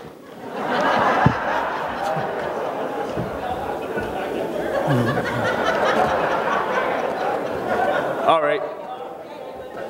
Given that you gave the government some recommendations, do you think that a reduction in taxation is the right way for the government to go in this current economic crisis? Yes, I think if you are going to have a phased-out humane reduction of the labor force in the public sector over a number of 6 to 10 years, then this is going to result in a reduction of taxation, because the private sector is currently overtaxed. And this will redound to the benefit of the private sector. And my point also is that because of the system, persons working in the public sector often have much lower levels of productivity than in the private sector. So when people are transferred from the public to the private sector, their productivity will increase. And there will be a chance, therefore, for employment, lowering of taxation and employment of more persons. Next question. This question is directed to anyone at the head table. I want to compliment the People's Assembly. The question I'm asking is, after all of these talk sessions, all of us in here have some hope.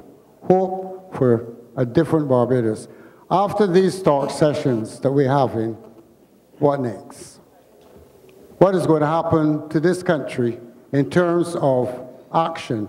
We have got a Prime Minister who has not spoken to this nation as yet, but he could come on television tonight, smiling all over his face.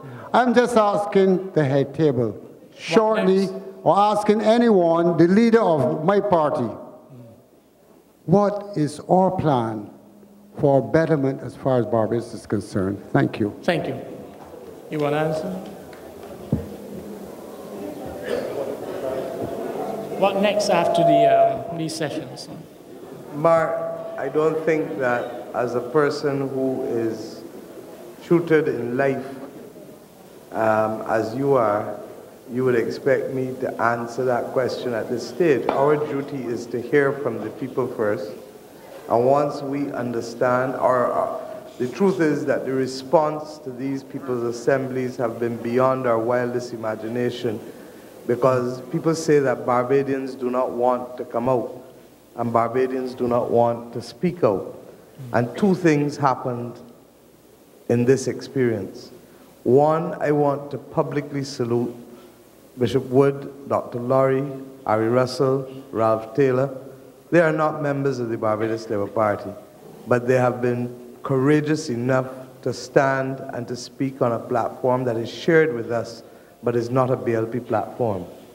Two, that there are faces in the audience tonight and faces in the audience last Sunday night that are not faces that we normally see at Barbados Labour Party meetings. And I want to salute those of you who have had the courage to come out as well. Because it is only...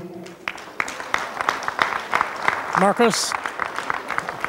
It is only in building common platforms where we can discuss issues of interest and to express our concerns for our country that we are going to be able to send a message and possibly take action against a government that still is only not even 1 year into its mandate.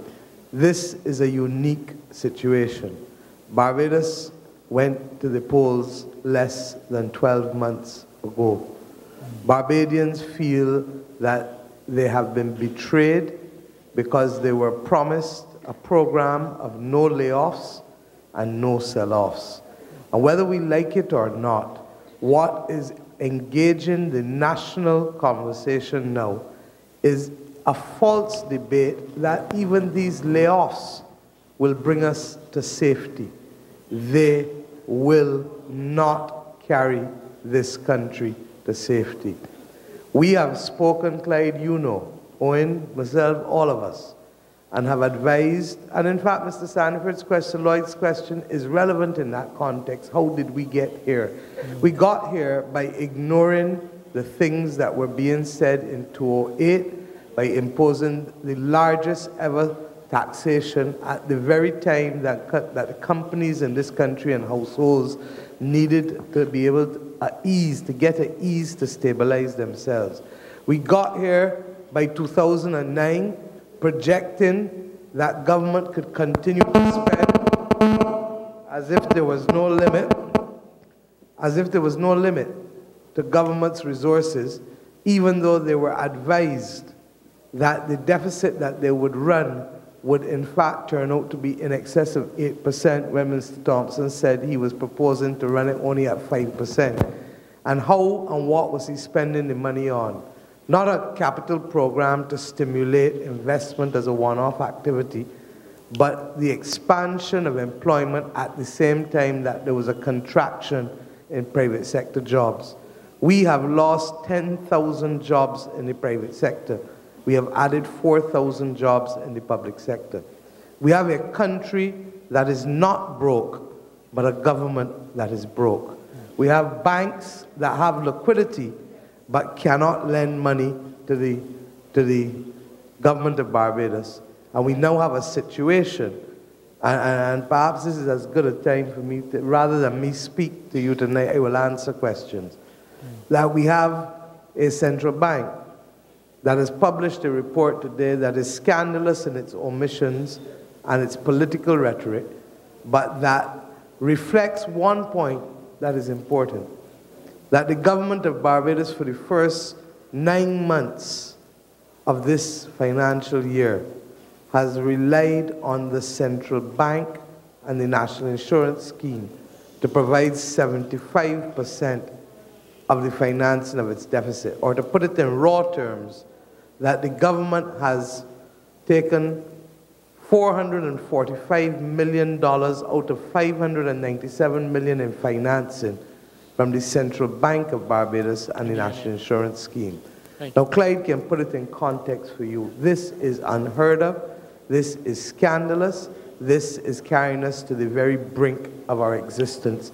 This is exposing us to the worst aspects of undermining the exchange rate of this country. Because the central bank's financing is in fact through the printing of money to issue treasury bills, to buy treasury bills issued by central government. Now when this starts to happen, we have to begin to ask ourselves, when are you going to take action? Are we going to take it when it gets too late and people then realize that their assets are no longer worth what they were at the beginning of this year? Are we going to take it when people's pensions can no longer purchase what it used to purchase at the beginning of this year? Are we going to take it when people realize that they have no job to be able to support the payment of rental or mortgages? And even the people who banks are trying to foreclose on, there is nobody to buy the houses upon which foreclosure notices have been posted. We have reached crisis point. And I make no bones about saying so. I said on Sunday, we will speak truth to power. And I will take all forms of abuse from the Prime Minister, because quite frankly, the abuse from the Prime Minister is like being slaughtered by a lamb. I really feel so. Thank you. So that, trust me, Mark.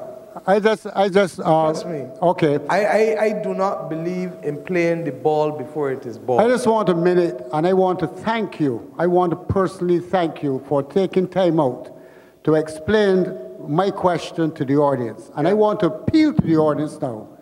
For 75 years of an institution, I think we need to put all our differences aside and come behind you and go forward. That's all I'm going to say. That's all I'm going to say.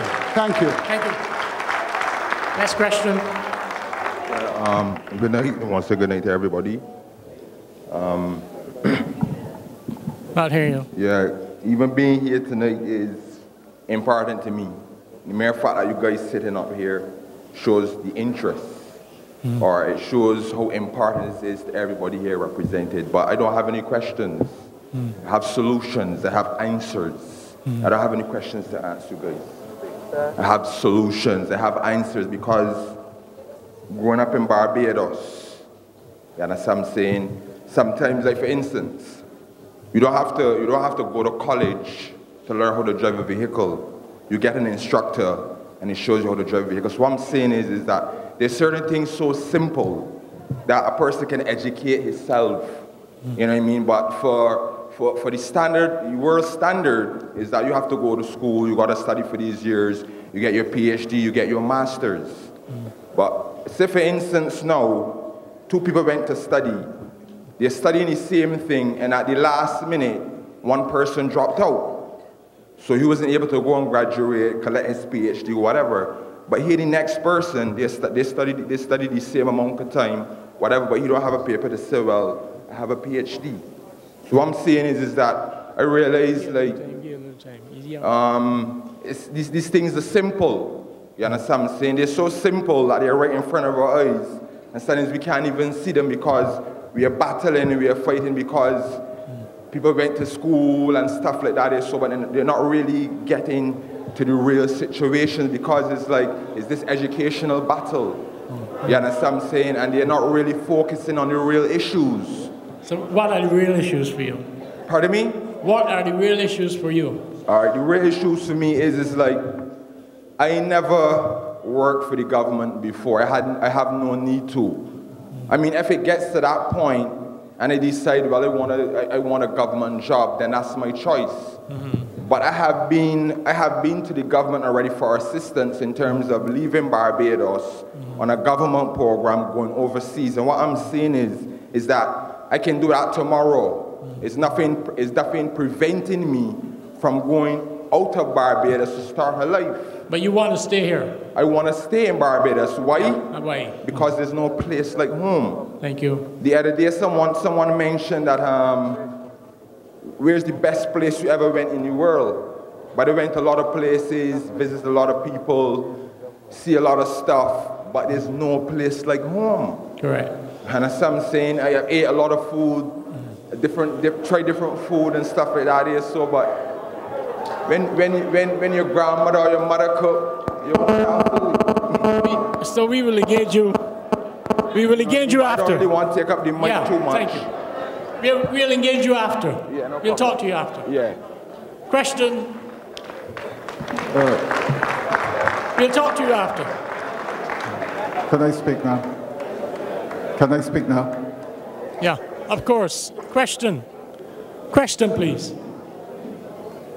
I listened to your response to a question that was asked. I want to ask you a question, and I want to make a comment thereafter. Yeah. Are you satisfied with the persons that we have elected to serve us? You mean in Parliament now? Hello? In Parliament?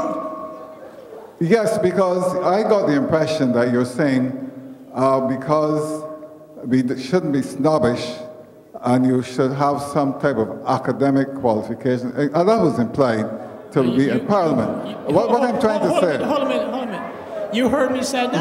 No, I said the opposite. We don't want to argue here. I want to develop a point. I want to develop a point. Yeah. The point is, we have a situation where we have people in Parliament or who run this country now, and we are not happy with them. The thing is, we have to find a way of getting the best people. They don't have to have these qualifications.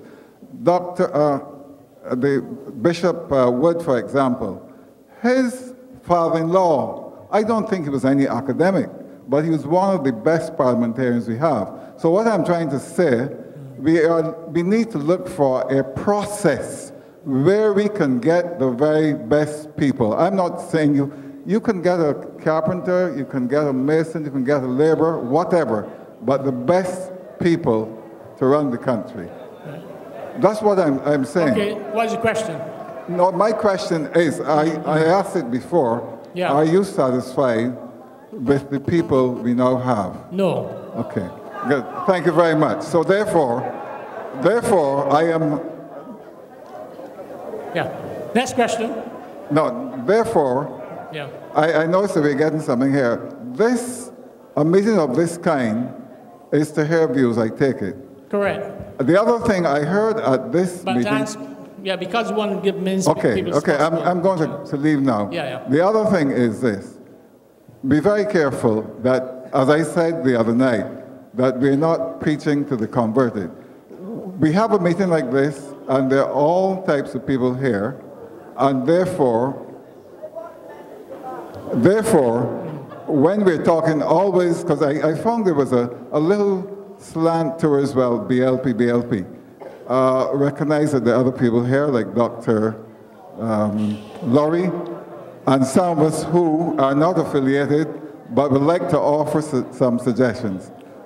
Thank you very much. That's all I have to say. Question? My question is to Mr. Maskell. I stood today home and heard a very buoyant forecast made by the governing central bank for the next 3 years. And forms before, I heard the same governing central banks predict that you cannot make a forecast for the economy of a country by a long-term benefit. My point is to ask you, what do you think about this? Because if the governing central bank is saying, in one hand, that you cannot make a long-term forecast for the economy of a country, how can it they become and making such a buoyant forecast for the next 3 or 4 years? I want to hear you on that. Yeah, well, he said that there's no magic bullet, and then he went on to say that there are no fortune tellers, so therefore anything that he's forecasting you can dismiss. Thank you. Next question. We understand that the central bank has been printing money. Can't hear.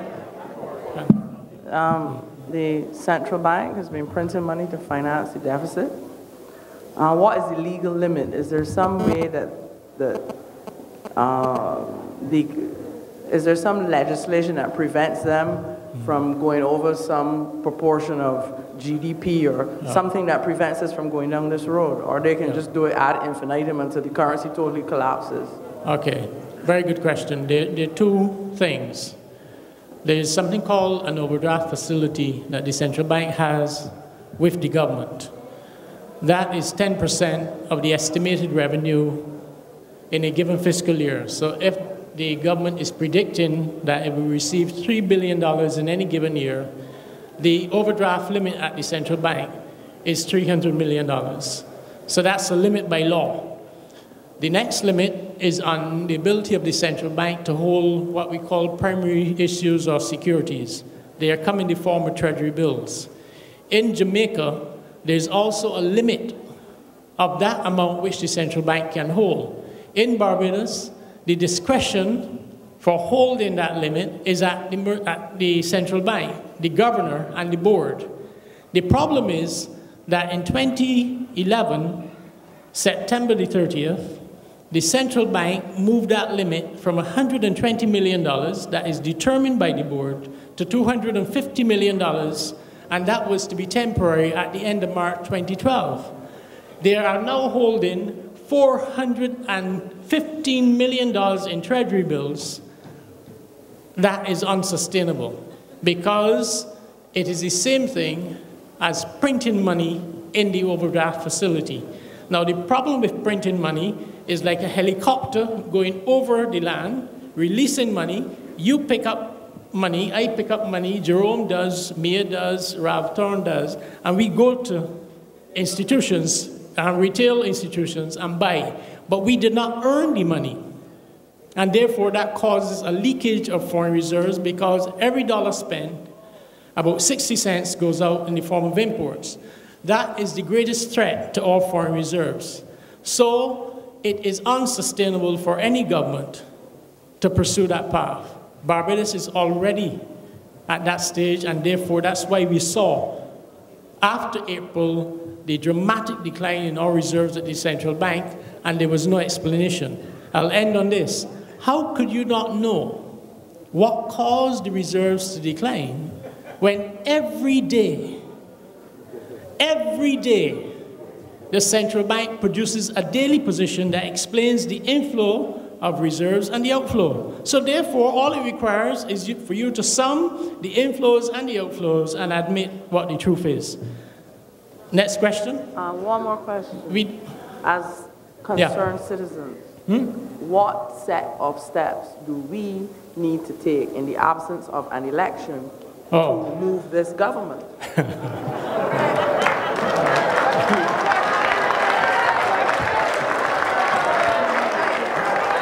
time will tell. Next question. Good night. Yeah. I want to say that I am not a lover of men. You're not? I'm not a lover of men, but I like you. Thank you. Reading what you've written and listening to you, I like you. I tell the truth, that's all. And I like you, so this is what's going to happen. I've gone through election, I'm going to fast for the election, and you are my Minister of Finance. How comfortable would you be at the juncture that we are at? And how would you go about creating confidence in the people of Barbados? How would you go about creating the confidence that I have in you? How would you go about creating confidence in the people of this country? Tremendous question. The first thing is to admit of the truth. Now, what we're seeing is an economy that was in decline since 2009. And the current leader of opposition made that quite clear in her first budget presentation and thereafter. But what happened is that every way was found to mask the reality in Barbados. Now, what has happened is simply this. There are three agents in an economy. There's the households, business people, and government. When you sense that a recession is coming, the government absorbs the pressure and eases the two other agents, businesses and households. What happened post-2009 is that the fatted calf syndrome took over. And as a consequence, the government decided that even though the economy was not growing and still is not growing, they are going to employ people. Now, government does not produce anything. It is parasitic. It sucks the blood through taxation out of the people and businesses. As a consequence, therefore, the employment levels that they incur could not be sustained on an economy that was declining. But the idiots did this. When the economy started to decline, they imposed further and higher tax rates. Once you impose further and higher tax rates, the economy is going to contract even more. There are two ways for government to get revenue. Simple. Revenue is like in a shop, because I'm not talking anything that is saying, you all feel that economics is simple. If you are in a shop, you receive revenue from selling. The amount of revenue you get is based on how much you sell the commodity for times how much you sell, right? The government is the same thing, except it's a bigger scale. It is the rate at which they tax you times the amount of spending in the economy. The spending in the economy is called gross domestic product, GDP. Therefore, there are two ways to increase government revenue. You either increase the rates of taxation or you grow the economy. Obviously, the most sustainable way is for the economy to grow. If the economy is not growing and you increase the rates, the economy is going to shrink. When the economy shrinks, it means that you're doing foolishness, which has been done now for the last 5 years. My friend, the best way to restore confidence is to embrace Barbadians and tell them the way forward has to be on the basis of shared sacrifice. That is, you shared sacrifice. We are now at our darkest hour. So come on board. But those who can afford to pay more will pay more. Those who can afford to have greater sacrifice, because, my friends, this is a blessed time. Why? The last election, a matured organization leveled with the people of Barbados and said, we are in difficult times. The others said, boy, it is best not to reveal anything. If we can get past the people of Barbados through marketing and messaging, then we have succeeded, and they did. Lo and behold, the reality is now upon us. My friends, don't despair. What does this mean? That any government, any set of people looking at Barbados will now accept that we have to do certain things because we are at our lowest ebb. And those things are going to be easier to do because the confidence which the people would have, they can now bestow it on us. And therefore, the best way forward, obviously, is to change the government. Thank you very much, Mr. Masco. And Mama Mia, I want you to know that I got your back. I want you to know that I have your back. She's good. I called today on the program, and I was the one who said about you being a minister for the past 14 years and everything else. Good. I want you to know I have your back. She knows that. I got your back. I select you. I like you. Thank you, sir. Thank you. Question. Good night. Question is to Ms. Mottley. You've started out very well, pleasing to me, with the Public Account Committee. And I want to ask the question, what have become of the meeting of the Public Accounts Committee? Thank you. We actually scheduled one for the 13th of December. And as you know, that same day, the Minister of Finance chose to have his ministerial statement. And we therefore had to postpone the Public Accounts Committee because of the ministerial statement. We will be scheduling one in the future shortly, but you will recall that there has been a motion that has been placed before the House of Assembly asking the House of Assembly to vote on the right of the newspapers and other entities to publish the proceedings of the Public Accounts Committee.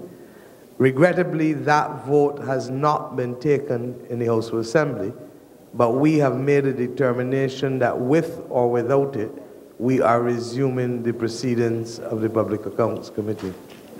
Right, because why I ask that is that as a little layman in the streets, and you listen good to the speech of people and you listen good, you find that you pick up a lot of things that is coming through, that if you, as a little layman, and you listen attentively, and you use your understanding that God have created you with, you will recognize that thing is not connecting.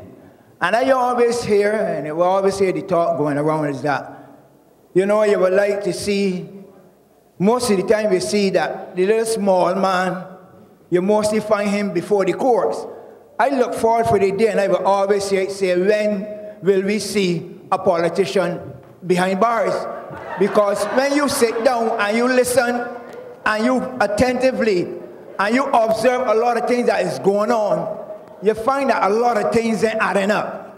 A lot of things that they talk ain't adding up. And most of the time, the little man, when he do mischief, he get locked down. So I ask the question, when will it come to a time when I will see a politician behind bars?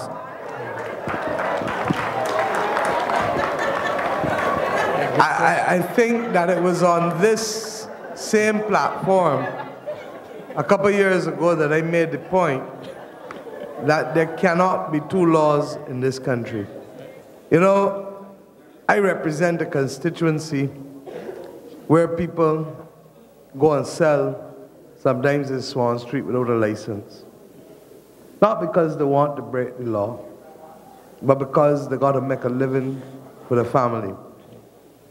And we had thanks to Barvin, an accommodation between the police and Barvin to be able to have an ease on the vendors because there was a cap on the number of licenses that vendors could have, which is a nonsense in my view as well. Because if people are not given the opportunity to do things, then other things will happen that you don't want me to speak about from this platform.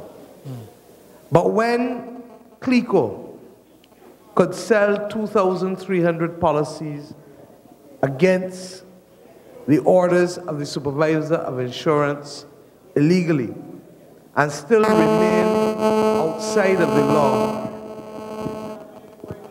then we have a problem. When people can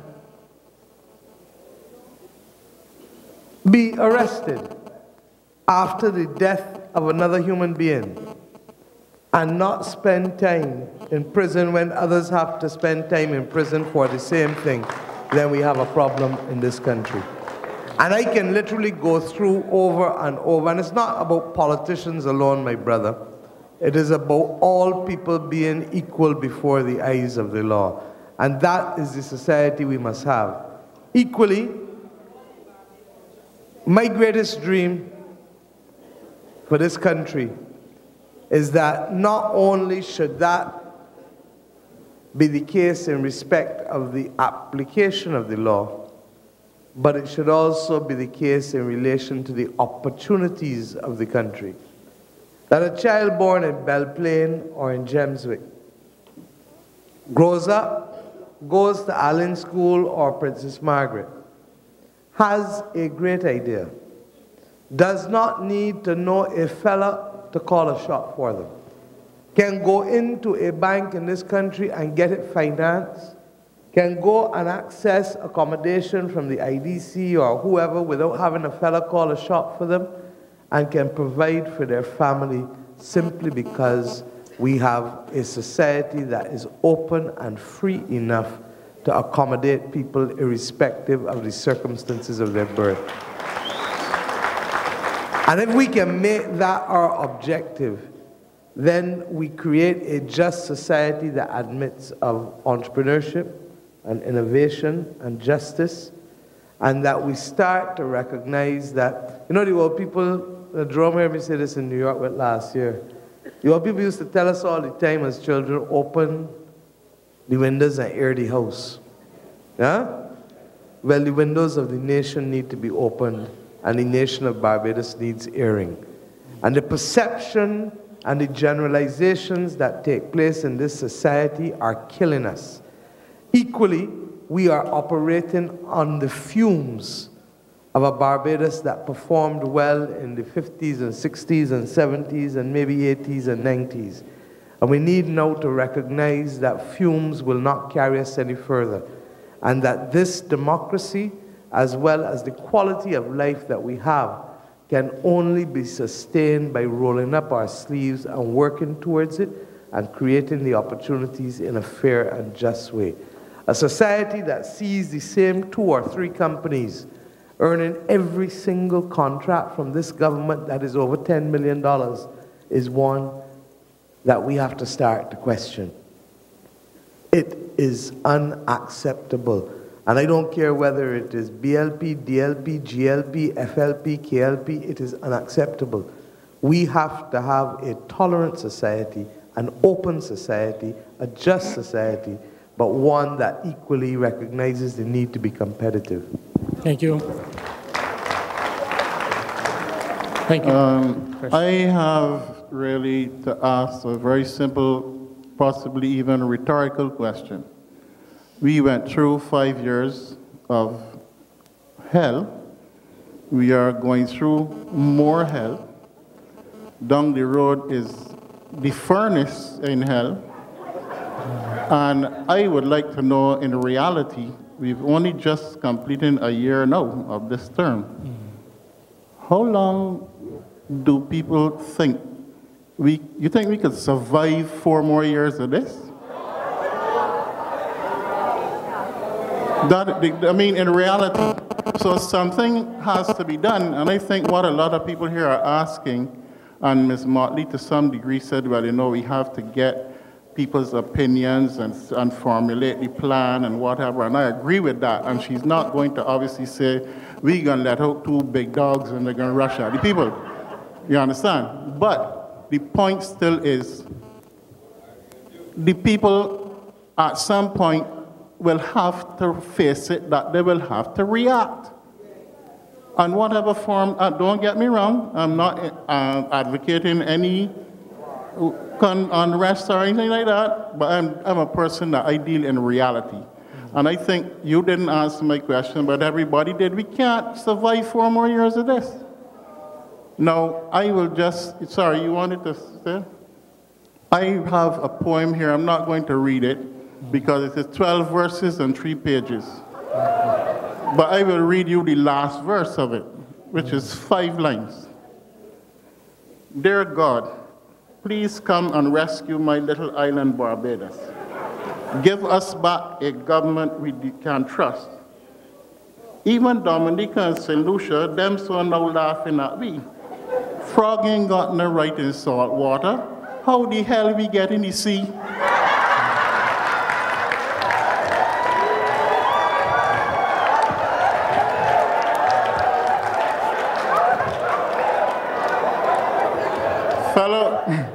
Fellow Barbadians, as Tom used to say, we better get up and act. Clement Payne tell we to agitate, but don't violate, but we want we damn island back.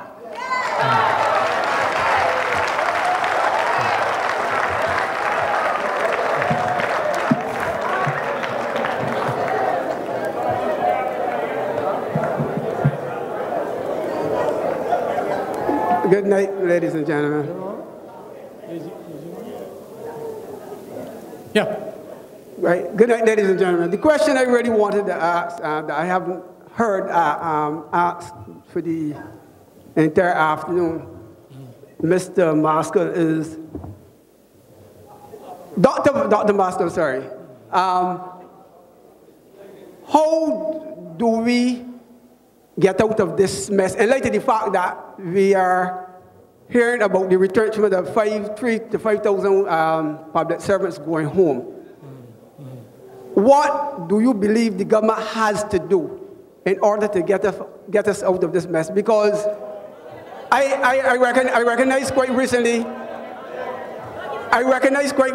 that there was an upsurge of about 3 to 5 undertakers came on board with those who were in the field before. And I believe that we should be rescued before the public goes to the hands of these undertakers. So I want to find out what has to happen.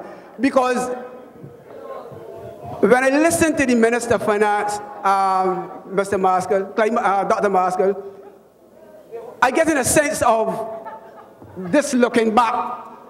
And you know what? You recall that Lot's wife was punished for looking back. I find that we keep looking back all the time rather than going forward.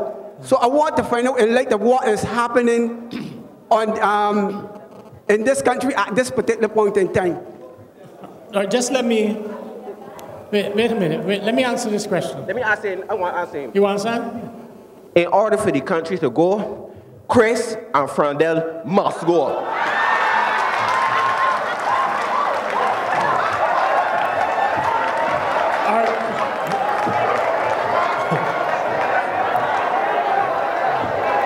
That's true too.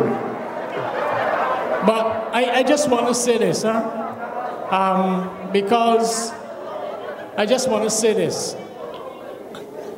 People are now beginning to understand that we are in crisis. And some people have come on board and they're citing 1991. There's a substantial difference between the two periods. This period, in terms of our fiscal position, is worse than 91. And just let me explain that to you. The government has finally admitted that it has a gap of $800 million to cover. That's the official thing. And when they consider all the other arrears, university, transport board, all the other things, you're talking about double that figure. But we will deal and work with the existing figure. The difference is this. If you check the central bank's report, of that 800 million and something, less than 100 is capital works. You would recognize that Barbados has not been able to build a new road for 6 years. There has not been a building except for the NAS-funded buildings in Warrens. So the difference is that in 1991, you could abandon your capital program. In this environment, the problem is that we borrowed money to pay civil servants. The difference is, my friends, is this. Under the OINAF administration, between 1994 and 2007, money was borrowed, yes. The debt has increased, yes. But you have all kinds of projects to show for it. Right. In the last 5 years,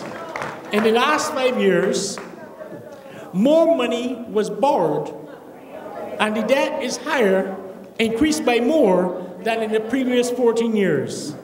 But there's nothing to show for it. The problem is this: in order to get rid of our existing problem, which is in excess of $700 million on the current account, I want you to divide with me. To get rid of that, I'm going to give you an average salary of $3,000 in government. If you get rid of 3,000 workers, that is 9 and 6 knots. You agree? Yeah. Good. In any given month. Multiplied by 12 is $108 million. We agree to mathematics? Yeah. So therefore, you can tell that immediately that the government is already lying about the 143.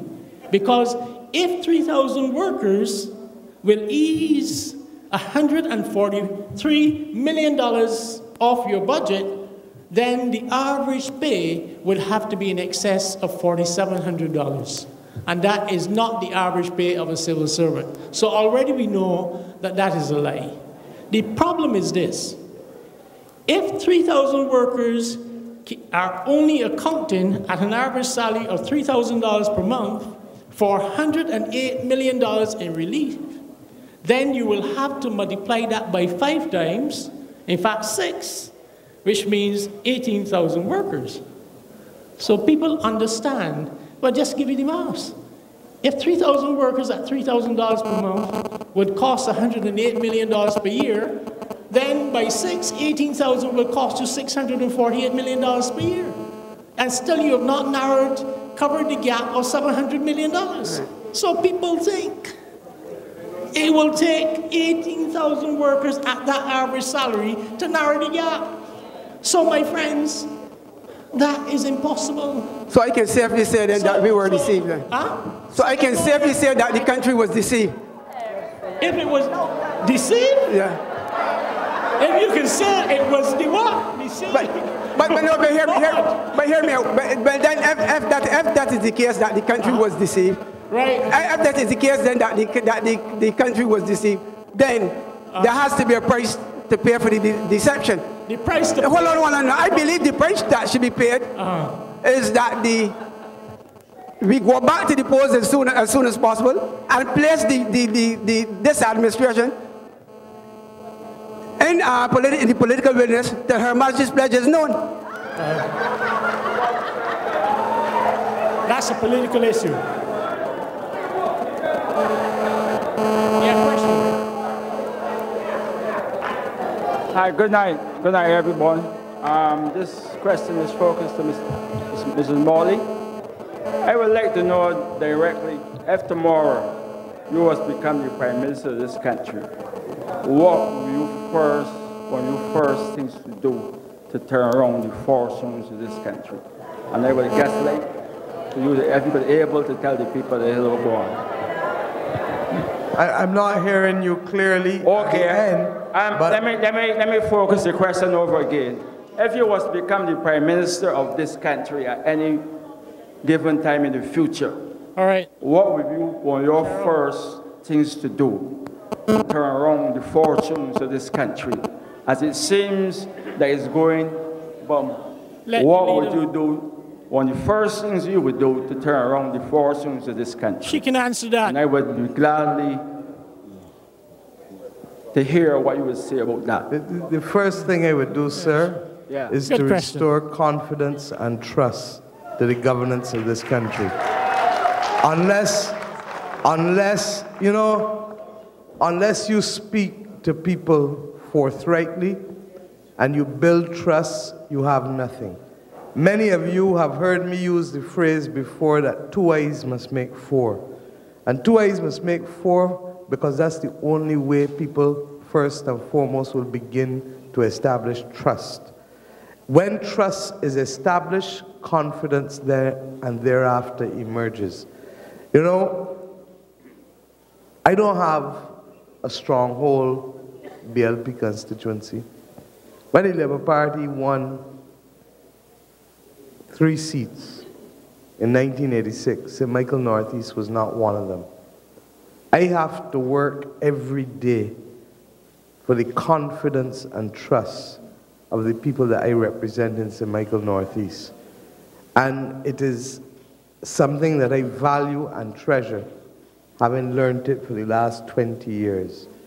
I believe that this country can turn around, but I believe it will only turn around if we are capable of mobilizing the majority of people, and you can only get them on track by first, as Clyde says, identifying the problems, discussing the solutions, and committing to working together to achieve it. It's not rocket science, but leadership requires communication. Building a nation requires raising a people. Raising a people is no different from raising children. You cannot do it if there's no trust, not on a sustainable basis. If you were hoping for economic answers, I would tell you on another level that the most important thing in this country now,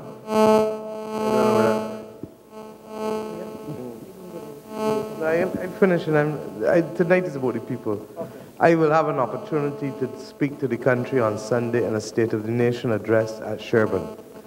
But the most important thing to ease the pressure on households and enterprises, and we've said it over and over, is the reduction of energy pricing in this country. This central bank report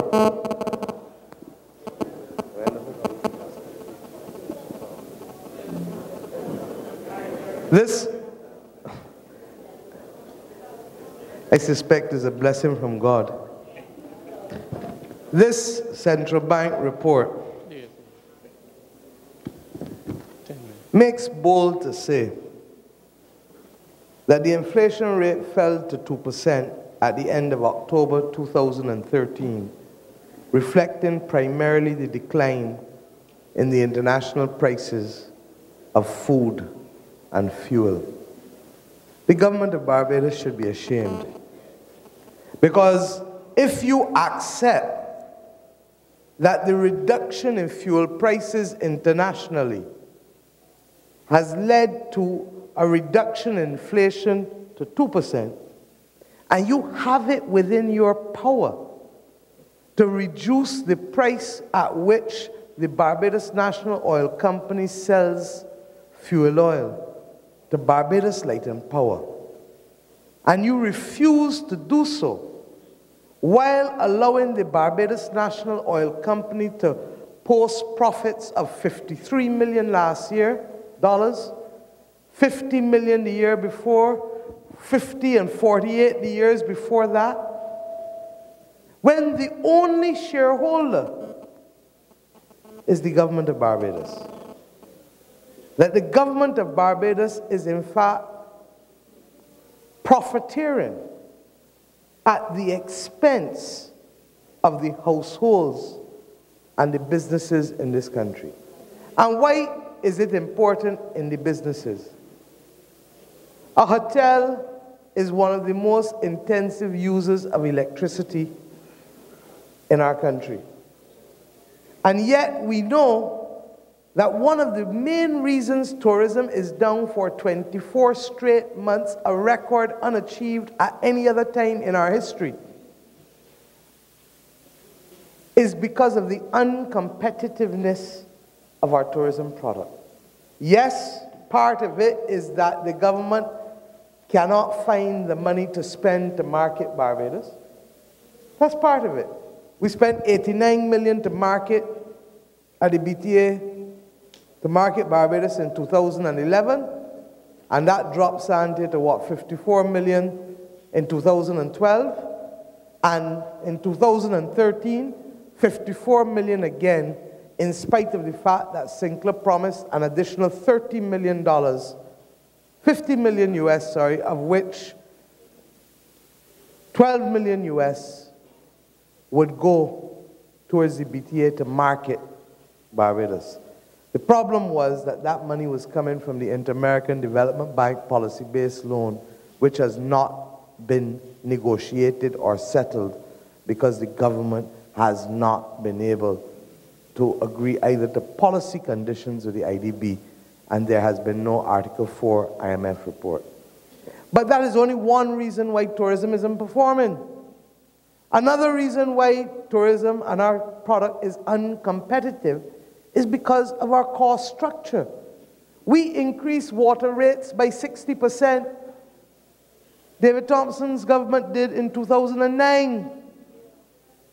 And we increased electricity prices by continuing to charge Barbados Light and Power a price that is not the real price of production for Barbados National Oil Company. And bear with me. We get fuel oil from two sources. We import the majority from Suriname. But what we produce in Barbados, the hee-haw machines as I call them, we take the crude oil, we send it to Trinidad. Trinidad values the crude, gives us an equivalent amount in fuel oil, and it comes back to Barbados. And that equivalent is about, ranges between 25 to 30% of the fuel oil that is sold on to Barbados Light and Power. What we pay Suriname is the world market price. $100, $110, varies what it is, but that's been what it has been for the last year to 2 years. What it cost us to take it out of the earth in Barbados, send it to Trinidad, insure it, bring it back, and distribute it to Light and Power is virtually half of that. If we put in even all the inefficiencies, the cost of production and the rate of return of 5% is less than $50 a barrel. So when the Barbados Labour Party said to you that we can reduce the price of electricity in this country, bearing in mind that we are overcharging for about 25 to 30% of the oil sold to Light and Power, it is not because we've taken a figure from the sky, it is because we've done the numbers.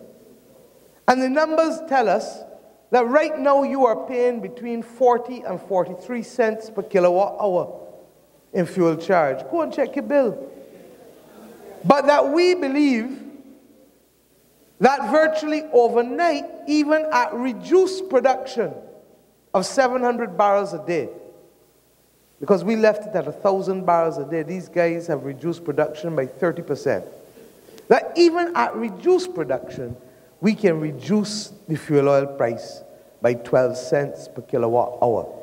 We don't need the permission of Saul. We don't need the permission of the FTC. We don't need the permission of anybody except the Cabinet of Barbados, because the Cabinet of Barbados will direct, as the maker of policy, what the policy and pricing structure as shareholder and the sole shareholder of BNOC should be. Last year, this government sent bills owed to Saul by the Transport Board up to Barbados National Oil Company to pay. Well, thank God the board and chairman of the Barbados National Oil Company had a little more sense and a little more courage and told them that Barbados National Oil Company cannot pay Transport Board's bills because they are two separate legal entities. But what they did was that they issued a dividend, because the government is the only shareholder. And they are making enough profit, $53 million last year. And they issued a dividend to the government of Barbados to allow the Ministry of Finance to get the money then to pay on behalf of the Transport Board. This is a nonsense.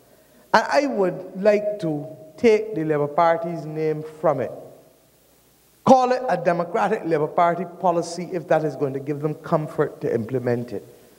Because in the meantime, the cost that our hotels are paying for electricity, the cost that our households are paying for electricity, the cost that our supermarkets and every other entity in this country is paying for electricity is far more than they ought to be paying, because there can be no justification for a government company profiteering at the level at which Barbados National Oil Company is profiting, and entities in Barbados struggling to keep their heads above water as companies or households to pay light bills in this country.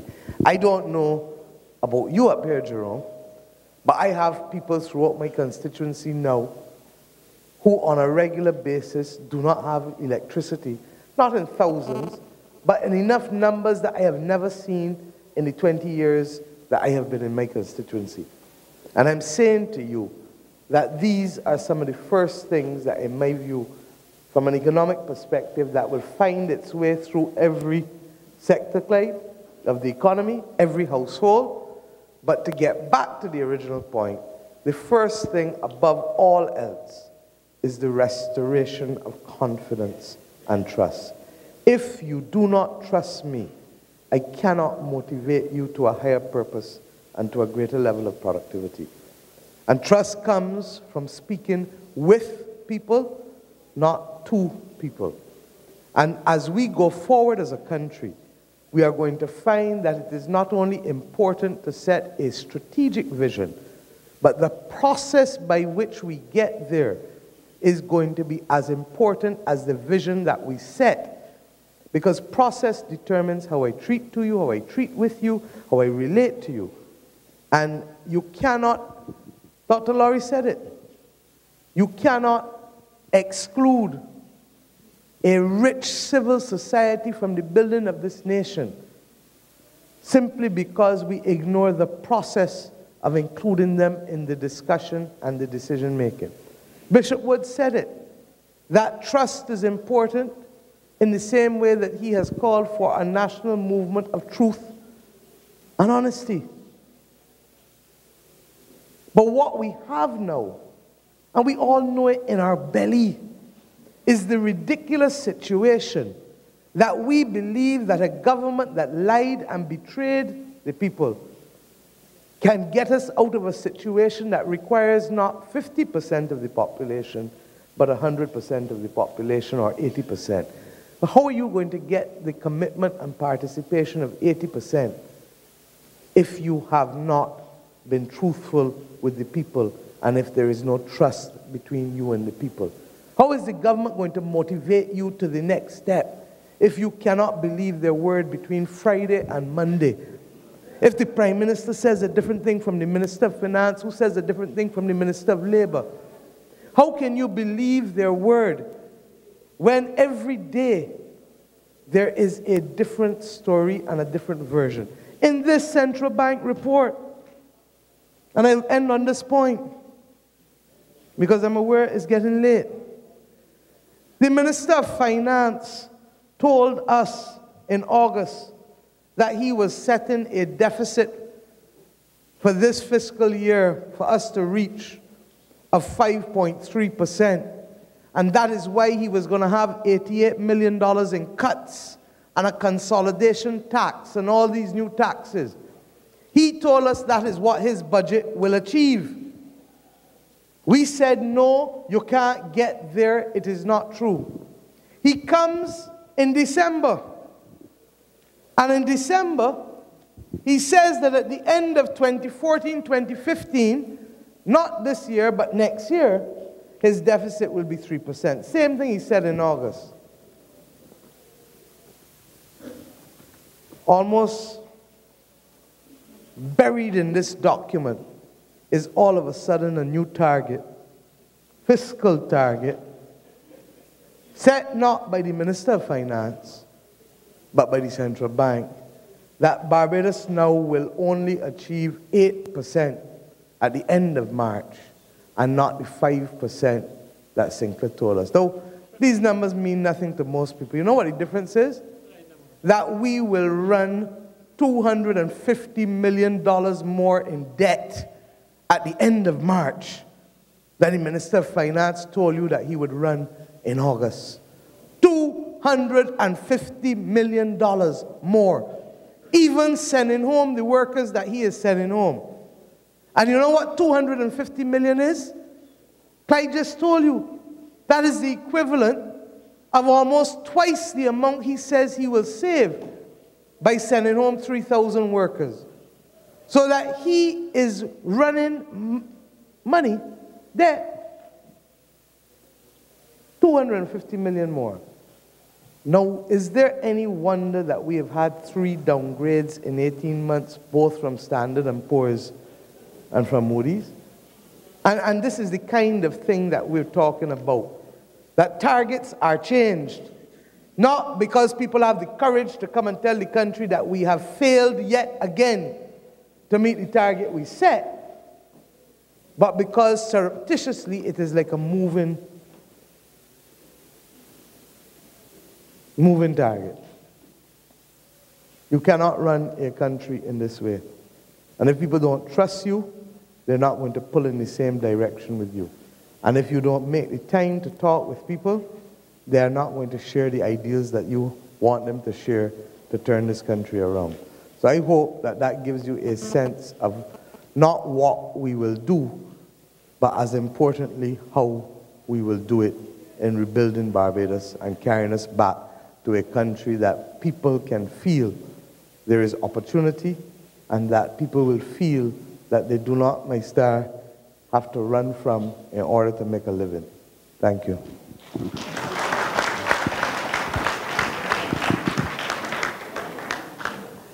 The leader of the greatest political institution in the Caribbean, the Barbados Labour Party, Miss Mia Mottley.